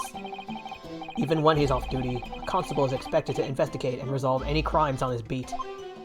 For the London Bobby is a man of honor. A very sleepy one at that. Wait, I just noticed they have the same scarf, and I think they're both wearing the same scarf. And a man of slumber. On the day in question, this man and his wife were walking down Briar Road in the opposite direction, and they witnessed the incident as it occurred. Is that not correct, Mr. and Mrs. Beat? That's right, sir. Isn't it, Rolly? Now I think about it, if Beat, like Pat, Risha, Roll, E... Would his real name be Roland? So it'd be like Pat, Roll, Beat, or Patrol Beat?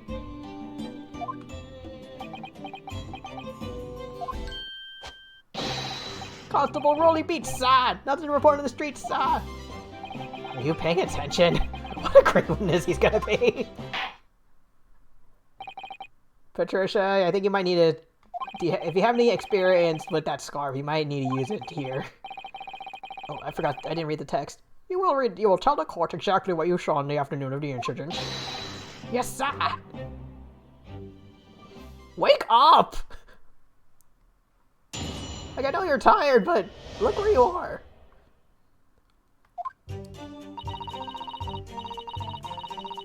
It was our wedding anniversary, and Rolly... I don't know if I can do accent, I'll just do normal. It was our wedding anniversary, and Rolly was taking me out for a meal. There was no time to change after work. Anyway, two silhouettes appeared out of the fog on the pavement in front of us. All of a sudden, one of them collapsed on the floor, then the other scattered something before running off. Wait, what? No, wrong button! He ran over, of course, and then went for help at a nearby police box.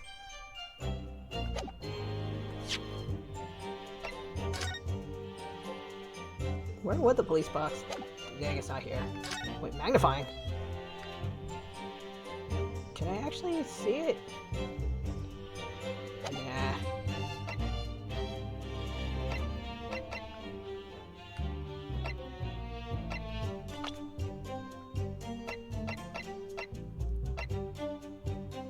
Okay, now I think her age is a question mark for a while, so now it's 38. 46? Years apart, dang. 23-21.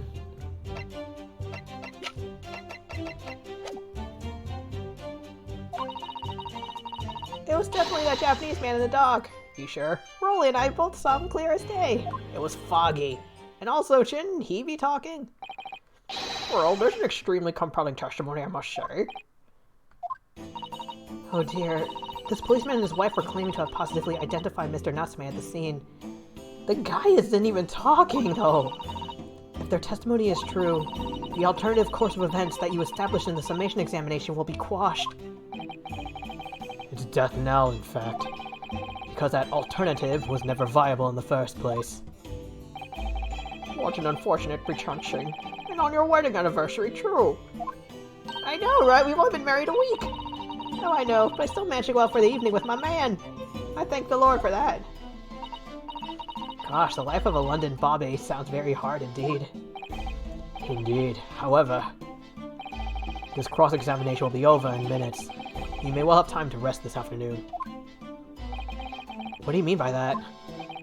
My learned friend, the witnesses saw the face of the man fleeing the scene. They are testifying under oath that it was without doubt the accused, Mr. Soseki Natsume. People lie under oath. Like, it's not a good thing, but it happens. And one of these witnesses is a policeman, no less. So you appreciate the gravity of the situation, I'm sure.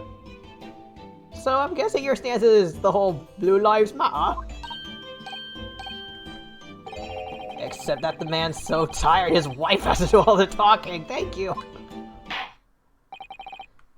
Enough preamble. Counsel for the defense, commence the cross-examination, please. Yes, my lord. Maybe if I press her, he'll react.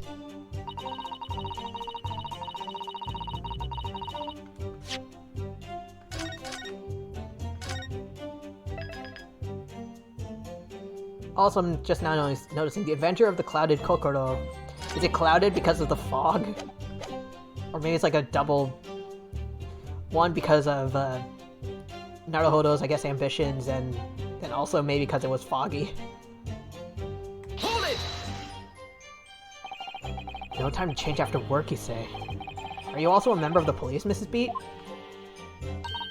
Oh no, sadly not. It's a job for strapping young men only. Is it? Did they strictly say they're not allowed? Okay, children I understand, elderly I get as well, but... Still, was it illegal for women? Then again, the women's rights, they were pretty... very limited. Well, I think you can probably see why children and the elderly can't do the job, can't you? I think Rolly looks ever so handsome in his uniform. It suits you down the ground, doesn't it, darling? Oh, doesn't it, darling?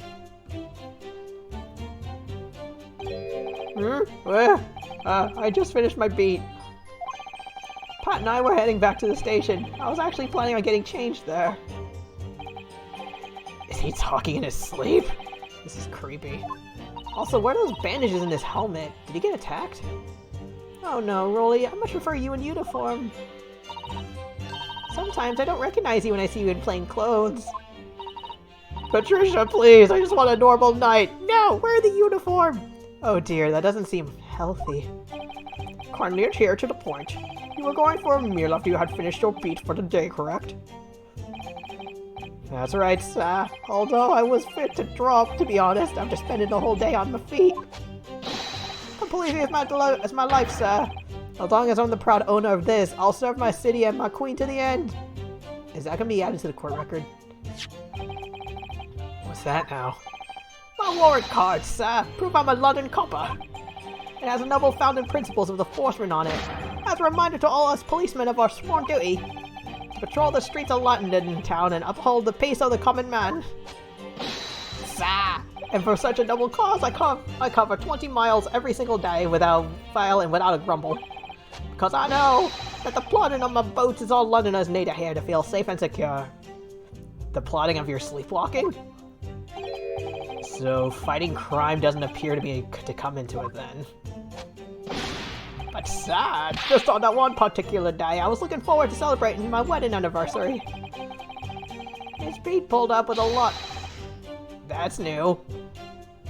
Not being married to a bobby like me. Want to show my dear wife how much I care. I feel like they're the lovers in, like, if you're playing Pokemon and you came across the lovey-dovey couple, it'd be them. Oh, Pat. Oh, Rolly. Oh, what a charming couple. Their young love is such a joy to behold. If a little over the top, perhaps. And then, kindly describe what happened next. Oh my god, what if after this cross-examination and I pick it apart, it's all of a sudden, Rolly, I want a divorce! Hold it! Two silhouettes. That's right, they were coming towards us, walking up Briar Road in the opposite direction.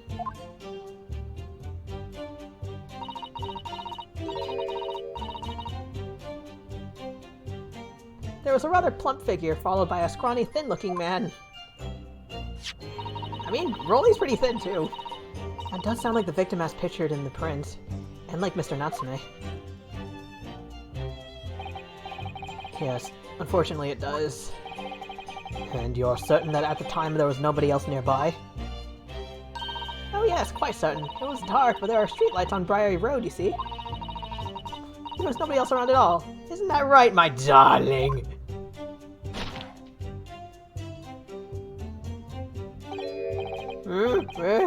Yes, that's right. Of course, there was a light fog on the ground. But Briar Road is dead straight. You can see a fairly long way down the pavement. And then there's the street lighting as well. I didn't see any other pity. Before sleep takes a firm hold, your answer, please. Mr. Beat, are you quite sure of what you've just said?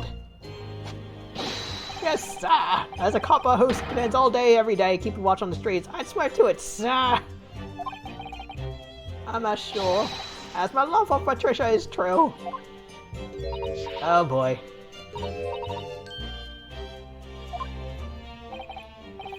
They're still maintaining there was no one else around other than the victim and the attacker. It's starting to seem like that must be how it really happened. Unless they're hiding something. It's beginning to seem like there's nowhere to run. Well, that didn't stop Mr. Natsume, did it? He fled the scene all too convincingly. Thank you. I believe we have a reasonably clear idea of the situation just before the incident now. What happened in the crucial moments that followed? Okay, I'm halfway through. Hold it! Also, noticing that their scarves and Patricia's bow, they look like patchwork, so maybe they're also, like, the salary isn't that good? Scattered something. What do you mean by that? Oh, well, I couldn't quite make out what it was at the time. But then we got closer. We realized what it was. Didn't we, darling?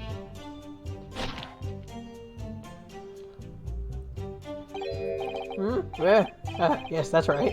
There were some old books. I see. Old books. Yes, sir! The cover had dropped a number of them, all around when the victim lay on the pavement. Indeed, as clearly pictured in this photographic print. The titles aren't visible, though. That book-carrying man did that when he did the deed. Let's not forget that it remains to be established that the defendant was indeed the attacker.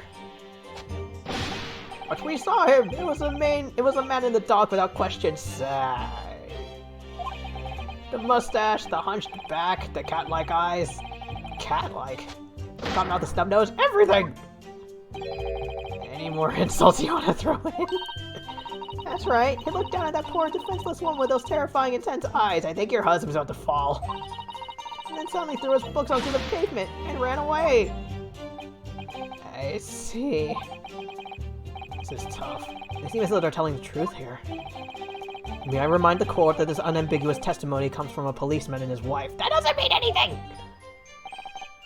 Now please, continue. Yes, yes, sir!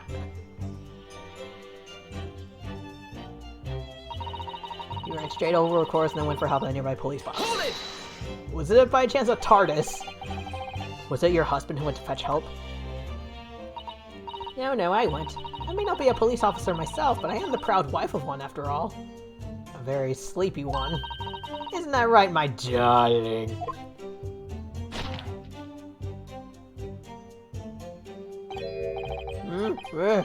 Yes, that's right.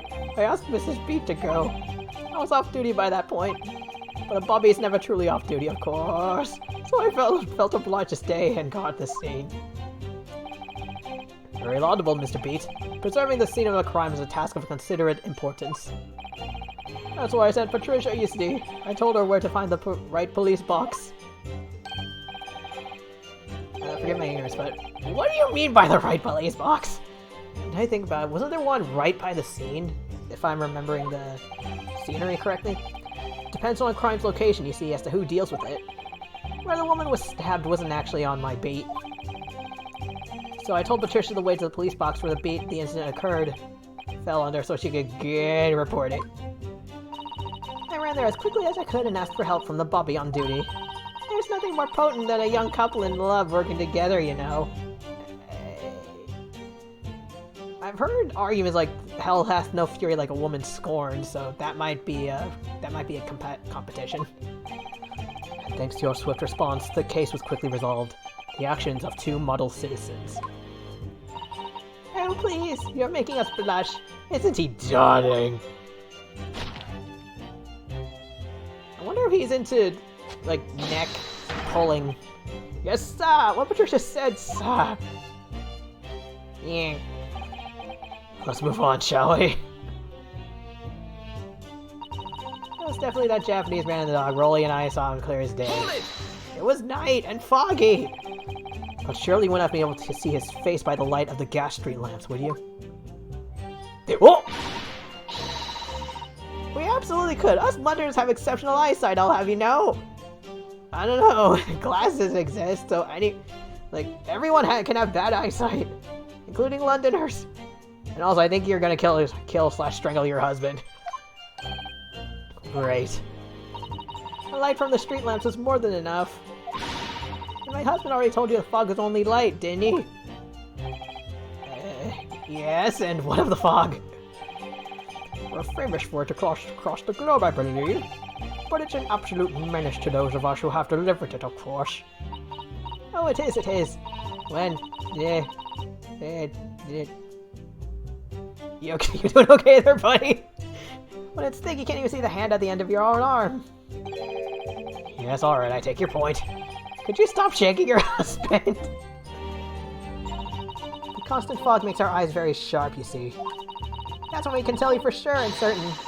There was that little Japanese man we saw. Can't we, darling?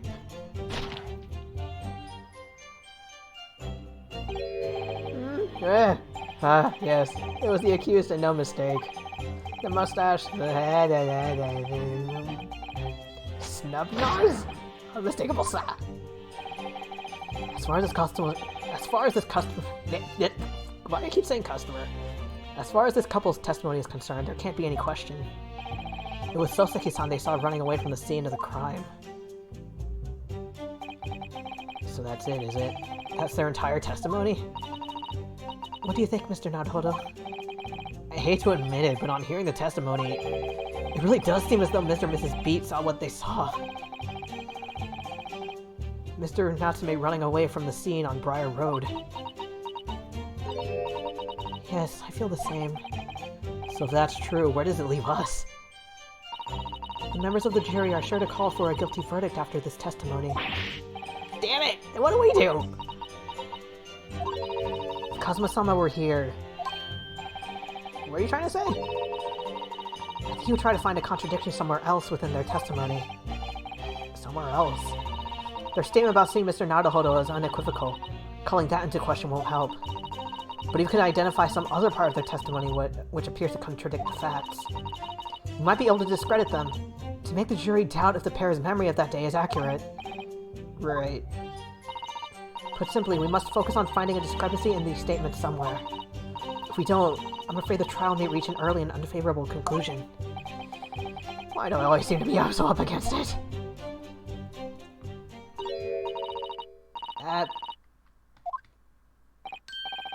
Yes, of course. What is it? Well, you keep asking us all these questions about everything we've told you, so... Eh? That's new. It seems like you don't believe our testimony. Is that right? Is it? Well, out with it. Punch, punch. Put him up. Eh? No. Of course, it's really not that at all. My husband's a policeman, remember? And I know what I saw. I remember every last detail, everything. Like... Oh, I know. What about the books the man dropped? I can tell you the names of every single one I could. Please do. Give me. Every single one. Yeah. And you dare question how reliable my testimony is? Honey, I can't sleep if you keep pulling on me. Also, silly music. That will do. No, it won't do it all.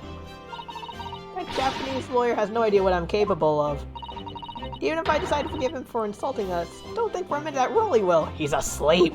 I really didn't mean to cause offense. Please put your husband's fist down. Perhaps you would like the opportunity to supplement to your testimony, Mrs. Beach.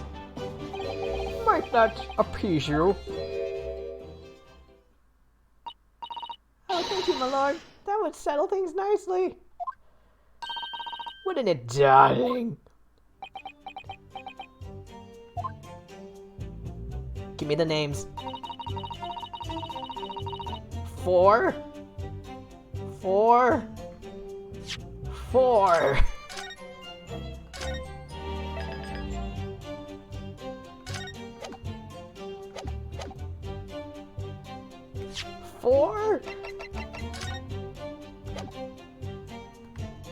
Objection!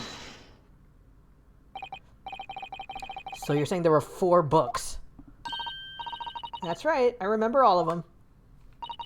The picture of Monsieur somebody, what's it, yearnings, a meal for someone, and the thing gummies something. Those weren't the... That isn't an exact memory, but... Picture, meal, Canterbury... Thing gummies... I don't know. I'm sorry, Mrs. Beat. But there is a fundamental flaw in that statement of yours. Oh no! What? What flaw? Simply that, at the scene of the crime, 3 books, not 4! What? Have a good look at this photographic print of the scene. As you can clearly see, there are only 3 books. No, that can't be! I saw them! Oh, I know what it is! Yes, you can't fool me! What? Sorry? It's that big old lump of a dead body. What? The lady's so large, her corpse is blocking the view of the 4th book, that's all. Let's at least try to remember the poor woman isn't dead. You were insulting her size. You were insulting the maid's size last time. No, I'm sorry, Mrs. Beat. But Mr. Natsume could not possibly have dropped the 4 books you described. Why not? The receipt, you dingus! Fascinating. From your assured tone, something you can readily substantiate with evidence, I presume. Evidence. Counsel, you will present evidence to substantiate your claim or withdraw it. What proof do you have that the accused did not drop 4 books? The frickin' receipt! Take that! I brought receipts, quite literally. The evidence is right here, in the form of this bookshop receipt. From your books, Y-O-R-E? Yes, Y-O-R-E. This receipt details Mr. Natsume's purchases that day. But as you can see, only 3 books are listed. No! Therefore, Mr. Natsume would have only dropped 3 books at the scene. I almost said at the crime of the scene.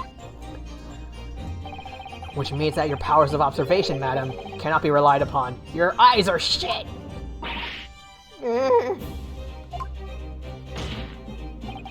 So it cannot be denied that though you say it was the defendant you saw, you could very well be mistaken. No! Oh, no. I think you killed your husband. Objection!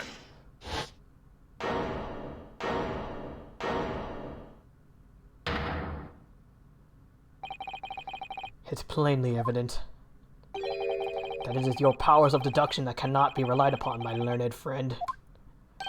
What? Whatever industry is making that wine and that glass, you're making them make bank. What cannot be denied is that these two witnesses saw the accused running from the scene.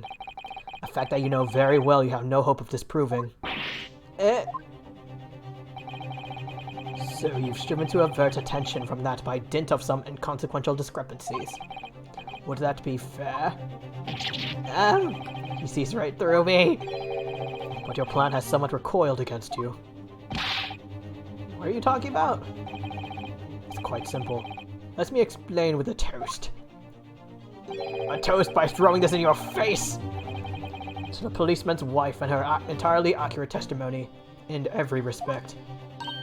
Oh. You see, the matter is not up for debate. At the scene of Briar Road, a total of 4 books are most definitely found. Objection! Where's the 4th? Oh, wait. Either she fell on top of it, or her bag is on it, or it could be blocking, or it's blocking. Okay, I was about to say the brown book. It looks like there's something under it, but I think that's just a snowball. Quite right. Only 3 can be seen in that print. I'm sorry, Naruhodo. That photographic print is outdated. That print? You mean to say? How is? I feel like that light will be gonna keep catching fire. Allow me to present another, one that shows the victim's hand. Sorry, look upside down. The Lion's Pride. Wait a minute! And it's burned! I know whose book that is! I don't believe it. It's the 4th book. As you will observe. The 4th book was hidden from view in the original print by the victim's torso. No.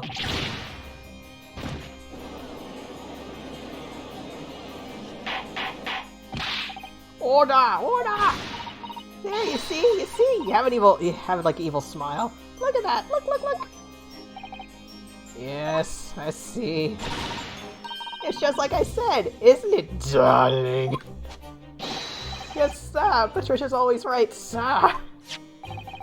Let us study the receipt for the books purchased by the accused on the day in question. Mrs. Beat, the titles once again, if you please. Oh yes, of course. The picture of Monsieur somebody or other. The picture of Monsieur the Cock? I still don't know how to pronounce it. What's it, yearnings? Canterbury yearnings. Yes.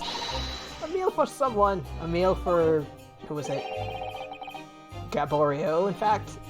Something the Thingummy? As the court has just heard, the witness remembers the book titles flawlessly, save for a few minor details. Minor details?! Mrs. B's power of recollection can only be described as exceptional. Did you hear that? Rudely. The gentleman paid me a compliment, darling. Yes, sir. Flawless, sir. Patricia is flawless. But there are only 3 on the receipt, and Mrs. Beat mentioned 4. There's nothing surprising about that. Clearly, the 4th book is that which is shown in this photographic print. Where did it come from, though? I'm sorry, Counsel, but does that not seem odd? Why should the 4th book be omitted from the receipt? It could be the victim bought it. Or maybe... wait. That fire in the maid and John's room, did they... was it that they had to throw out the books after the fire? It's not odd at all, my lord. As the photograph clearly shows, the 4th book was found in the victim's clutches. In other words, it belongs to the victim. The victim was holding her own book? I wonder, what became of that 4th book? Wait a minute. Do we have anything here about the fire? I do not. Obviously, it wasn't overlooked by the investigating officers at Scotland Yard. Excuse me. I have it here as evidence. You will submit that and the aforementioned photographic print to the court, please, Counsel. My pleasure, my lord.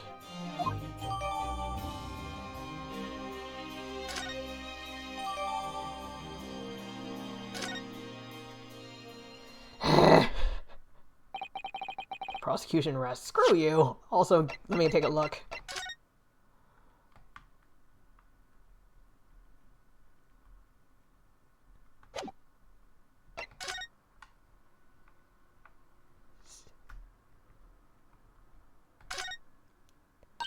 Oh, look at this!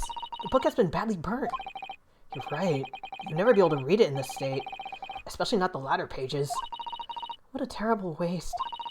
Judging from the scorched edges of the paper, I think the damage must have occurred very recently. Gee, Mr. Naruto, doesn't this remind you of a fire and a maid and an old dude? A book, recently damaged by fire. Why does that seem to raise a red flag with me? Yay!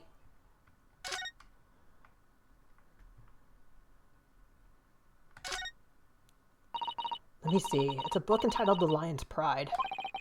I'm afraid I don't know any English literature at all. So it wouldn't be something I've heard.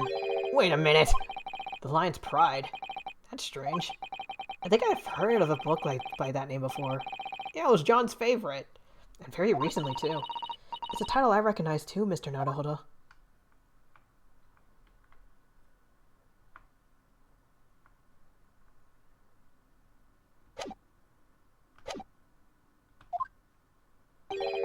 I have nothing further to add. What? You seem surprised, my learned friend. But your resistance until now has been in vain. Entertaining, yes, but futile. The spurious longer route to the accused lodgings that you tried to establish in your summation examination, and the attempted discrediting of the witness's powers of recollection in your cross-examination. Futile? I walked right into this, didn't I? You see, everything we said is true. Isn't that right, darling? Yes, Pat, marry me, Pat. Aren't you already married? So perhaps the ladies and gentlemen of the jury would like to reconsider their positions? Should the court waste any more time on this travesty? Or is it the decision you have to make all too apparent already? Fuck! You have heard all of the witnesses and seen all of the evidence. This trial has run its course. Mr. Naruto, I'm afraid we're in a terribly precarious position. If they change their minds, can I do a summation examination again? Like, just keep repeating it? I know, but if I fight back in the wrong way now, I could very well just make matters worse. What do you do now?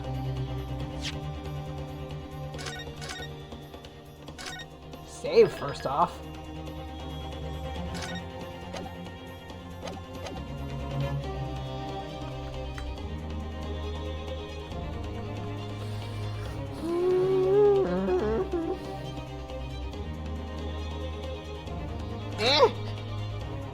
Objection! I'm not done yet. No, my learned friend. It's over. That last cross-examination was your final chance to establish a credible defense, and you failed. The die has been cast. There is no more room for debate. Well, it might be over as far as you're concerned, but... What? I can't think of what to say. If I may, Lord Van Zieks, it seems somewhat boorish to close down the debate at this point. Oh, got the attention of the ladies, eh? Your insignificant little Eastern Isle must be a lawless hole indeed. Are you... do you not see the kind of courtroom you're in? For a lowly judicial assistant to have the audacity to intervene in a moment like this. Just let her say her thing! Susato, don't let him beat you down! You can tell him! I am, to my shame, still a very inexperienced lawyer. So you will have to forgive me, but I consider my assistant's advice essential and her opinions invaluable. Thank you! Mr. Naruto. One of this land's greatest guiding principles is tolerance. Sure, the court will hear you, madam. It better be the right kind of tolerance. Go ahead, Mrs. Sato. Please. Very well. Pray, what insight can you give us? What have we all overlooked in this matter that you see fit to pursue further?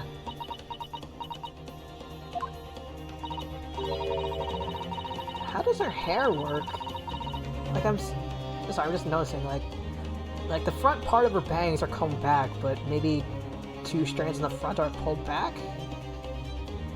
Well, the court has been presented with new evidence, but only after the last Chronicles examination finished. I see. And you believe that this new evidence warrants further examination, do you? Yes! Mr. Naruhodo, what do you think? It's just possible that this new evidence might be the decisive proof we've been waiting for. The judge is sure to ask the members of the jury to announce their leanings in a moment. And of course, he's sure to ask you to explain what the crucial piece of evidence is and why. So we must take this opportunity to examine the newly presented evidence as thoroughly as possible. Yes, I understand. And thank you! This is it. Sasato-san has managed to win us one last chance here. I can't let it go to waste. The defense wishes to present evidence, my lord. Very well. The defense may present one further piece of evidence. Saving. Wait, no! I pressed the wrong button. Evidence that has apparently offered a profound insight to this case and has hitherto been overlooked.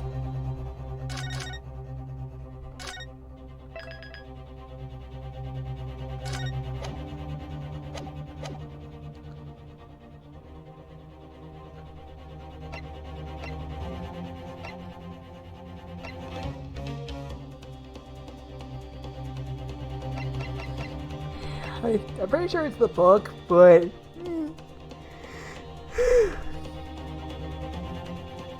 But if not, either the new photo with the book, or, I don't know, maybe the knife with a broken tip.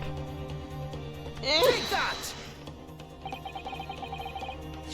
The evidence in question is not what I presented, but close enough. Newly presented photographic prints. The 4th book found in the victim's hand. Objection! We have already discussed the 4th book at length. Other than it being in the victim's grasp at the time of the incident, no significance has been attached to it. Pursuing the matter further would be a flagrant waste of the court's time, as you well know. Do you see the back of the book? It's burned! Yes, I'm afraid, counsel, I must concur with the prosecution on this matter. When I afforded you this opportunity... Oh my god, did it actually fail?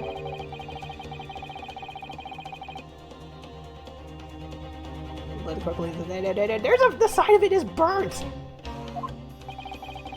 So I must insist that you elaborate, counsel. Thank God. You will identify this clue at once. Do I make myself clear? Yes, my lord. Mr. Naruhodo, I believe the prosecution is trying to avoid a thorough examination of the evidence.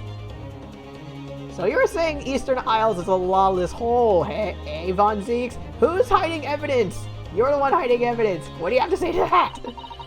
Which means you may very well be on the right track. Yes, I think you may be right. So, counsel, precisely where is the vital clue to this case which this 4th book conceals? I burn it! I would ask the court to observe the back of the book in question. The back? What do you... Good gracious! It's been burnt to a crisp! Do one of the jurors throw it into the fires? So we have to ask ourselves, why was the victim clutching what is clearly an unreadable book? It is undeniably an extremely unnatural thing for her to have been doing. Objection! Unnatural, you say? And what of it, my friend? Were I to concede to the point, if it bears no relation to the case, there is nothing to discuss. So, should you wish to assert that this fire damage is some veiled clue as to what happened that day? Pray, do enlighten us all. What truth does this charred book hide? A charred book. There is just one possibility here, which I can't quite bring myself to rule out. It's an outside chance, certainly, but worth a try. Alright, I'll explain my theory. Don't keep us waiting any longer then, counsel. Explain this theory of yours. Stay first, at least.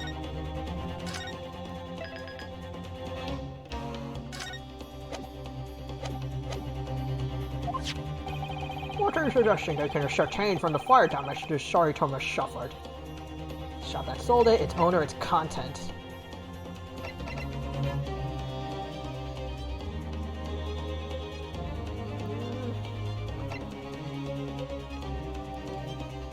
I would say the owner, because if memory serves right, it was this guy's favorite book, but after a bad incident with fire, he had to toss it. Please? My lord, the burn on the back of this book reveals a startling truth about the book's owner. I beg your pardon? But we already know who the book belongs to. The victim was gripping in her hand as she fell to the floor, after all. It's obviously hers. Honey, I'm trying to sleep. The question of how this book came to be in the victim's hand has yet to be answered. However, as to the question of who the book really belongs to and where it originated, the defense has very credible answers. Good gracious, how can you possibly? Hey, juror number 4. Very well. I'll play along with this futile attempt to delay your inevitable demise. But do remember, the members of the jury may well burn you if your little gamble goes awry. Counsel, the defense's response here is very likely to influence the final outcome of this trial. So tell the court, who do you claim is the owner of this burnt book? Take that! The answer is that the book belonged to the couple who owned the house where the defendant has his lodgings. Wham! A certain Mr. and Mrs. Garadeb. Oh, that's a new animation. The landlords? And whether this is some extraordinary coincidence or some kind of fate at work, I don't know, but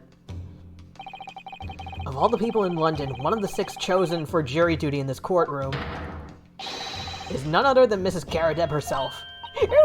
Oh my goodness, me? I think you must be mistaken, sir. I'm not Mr. Garadeb's wife. I'm his maid. Things would be so much easier if you would just drop the pretense. Alright then, how about a simple question for you? Have you ever seen this book in Mr. Garadeb's house? I would never presume to know all of the books he keeps, sir. Objection! This is outlandish behavior. This woman is the accused landlady, you say? You implicate this hard-working member of the public. You besmirch her without a shred of evidence. Hard-working member of the public? I don't know, like, if you cut to today, the landlords, a lot of them are kind of assholes. Your actions are unforgivable. Objection! This is not mere conjecture. The defense happens to know that on the day in question, at almost exactly the same time as the victim was stabbed on the pavement below, another incident was taking place in the room on the top floor of Mr. and Mrs. Garadeb's house. Good lord, what sort of incident, counsel? Here's a hint. It involves those 2 things on your left and right. A fire, my lord. Sorry to say it was. Happened in the blink of an eye, you know. No place filled with smoke. Couldn't see a bully thing. Didn't take long for the fire to spread, of course. Bully furniture started going up as well. Worst of it is, I lost my favorite book called The Lion's Pride. Oh, that's a new one. It's like if he stood a little straighter and held the hand a little further up, he would be striking the Caesar Zeppeli pose from JoJo. The Lion's Pride. By Jove, the very same title that's the subject of this debate. Oh dear me. Objection! This is risible? All you've told the court is that a book by the same name was involved in a fire.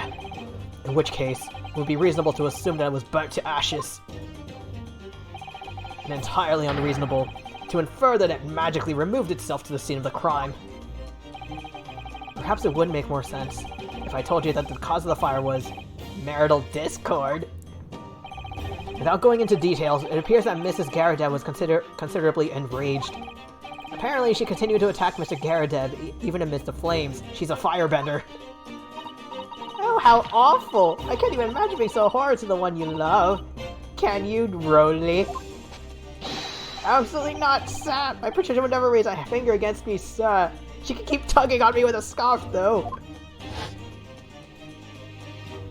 What's happening?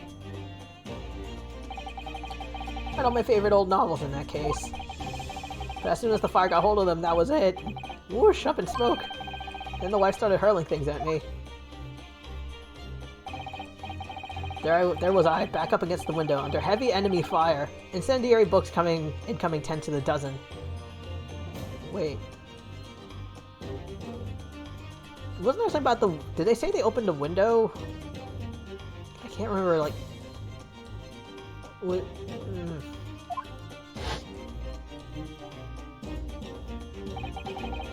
The man had his back up against the window, and he had burning books thrown at him? Goodness gracious, are you suggesting that the book was thrown through a window and landed coincidentally at the scene of the crime? Objection! No. A thorough investigation of the surrounding area was conducted the very evening of the incident, and there was no report of the Garadeb's window pane being broken. Excuse me. That's quite true. We also saw no sign of broken glass when we visited the Garadeb household. But is it not conceivable that the window was open at the time and... Not even remotely! Let us not forget the season and the chilling weather that accompanies it. No Londoner would ever leave a window open in the middle of winter. Does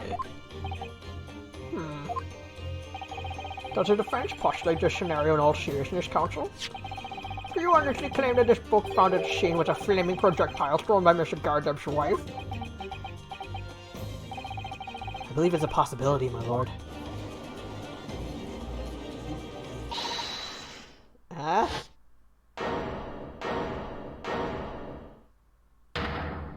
Hey!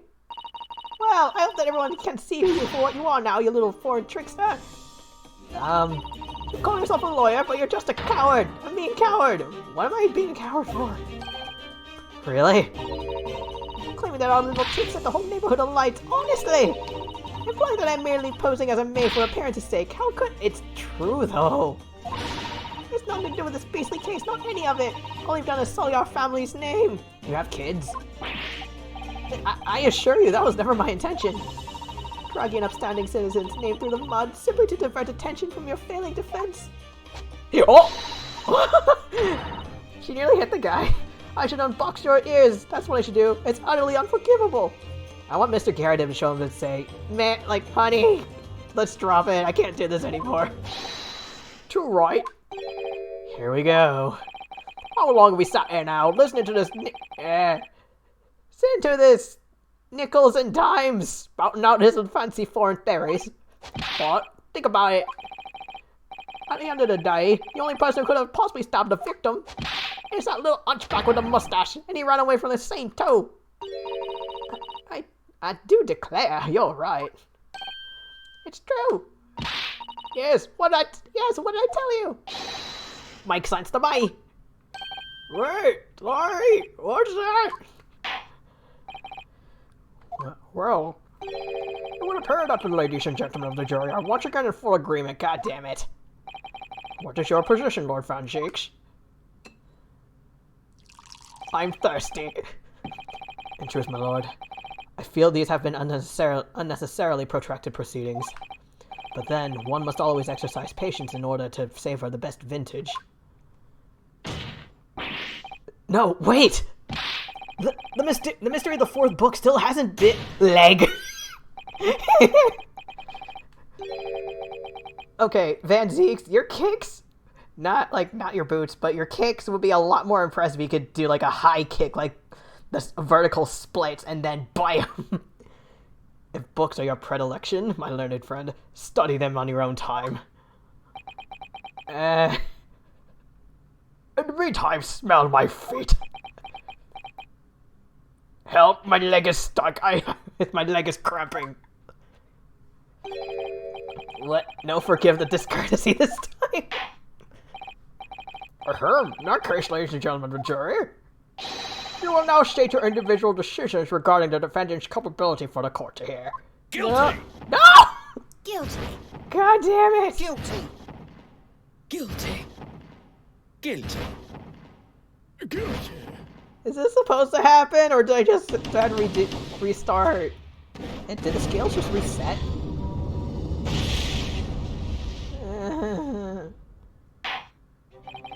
Fuck. Thank you for the unambiguous response. That's twice now, it's over. Mr. Naruhodo, don't give up. Another summation? Have you forgotten? The battle isn't over yet. You're not suggesting. Of course. The defense has the right to another summation examination at this point. Really? So I can keep doing it out forever? You can still convince the jurors to change their minds. You have one more chance. Is it a 2 strikes you're out kind of thing? My lord, the defense asks to exercise its right to a summation examination. Second verse, same as the first. I believe you still have tricks up your sleeve. I don't intend to trick anybody. I intend to uncover the truth. There's no time to be downcast. As long as there's a chance, I have to stay strong and determined.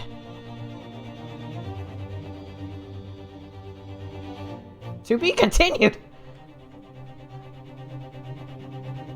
Oh boy, okay.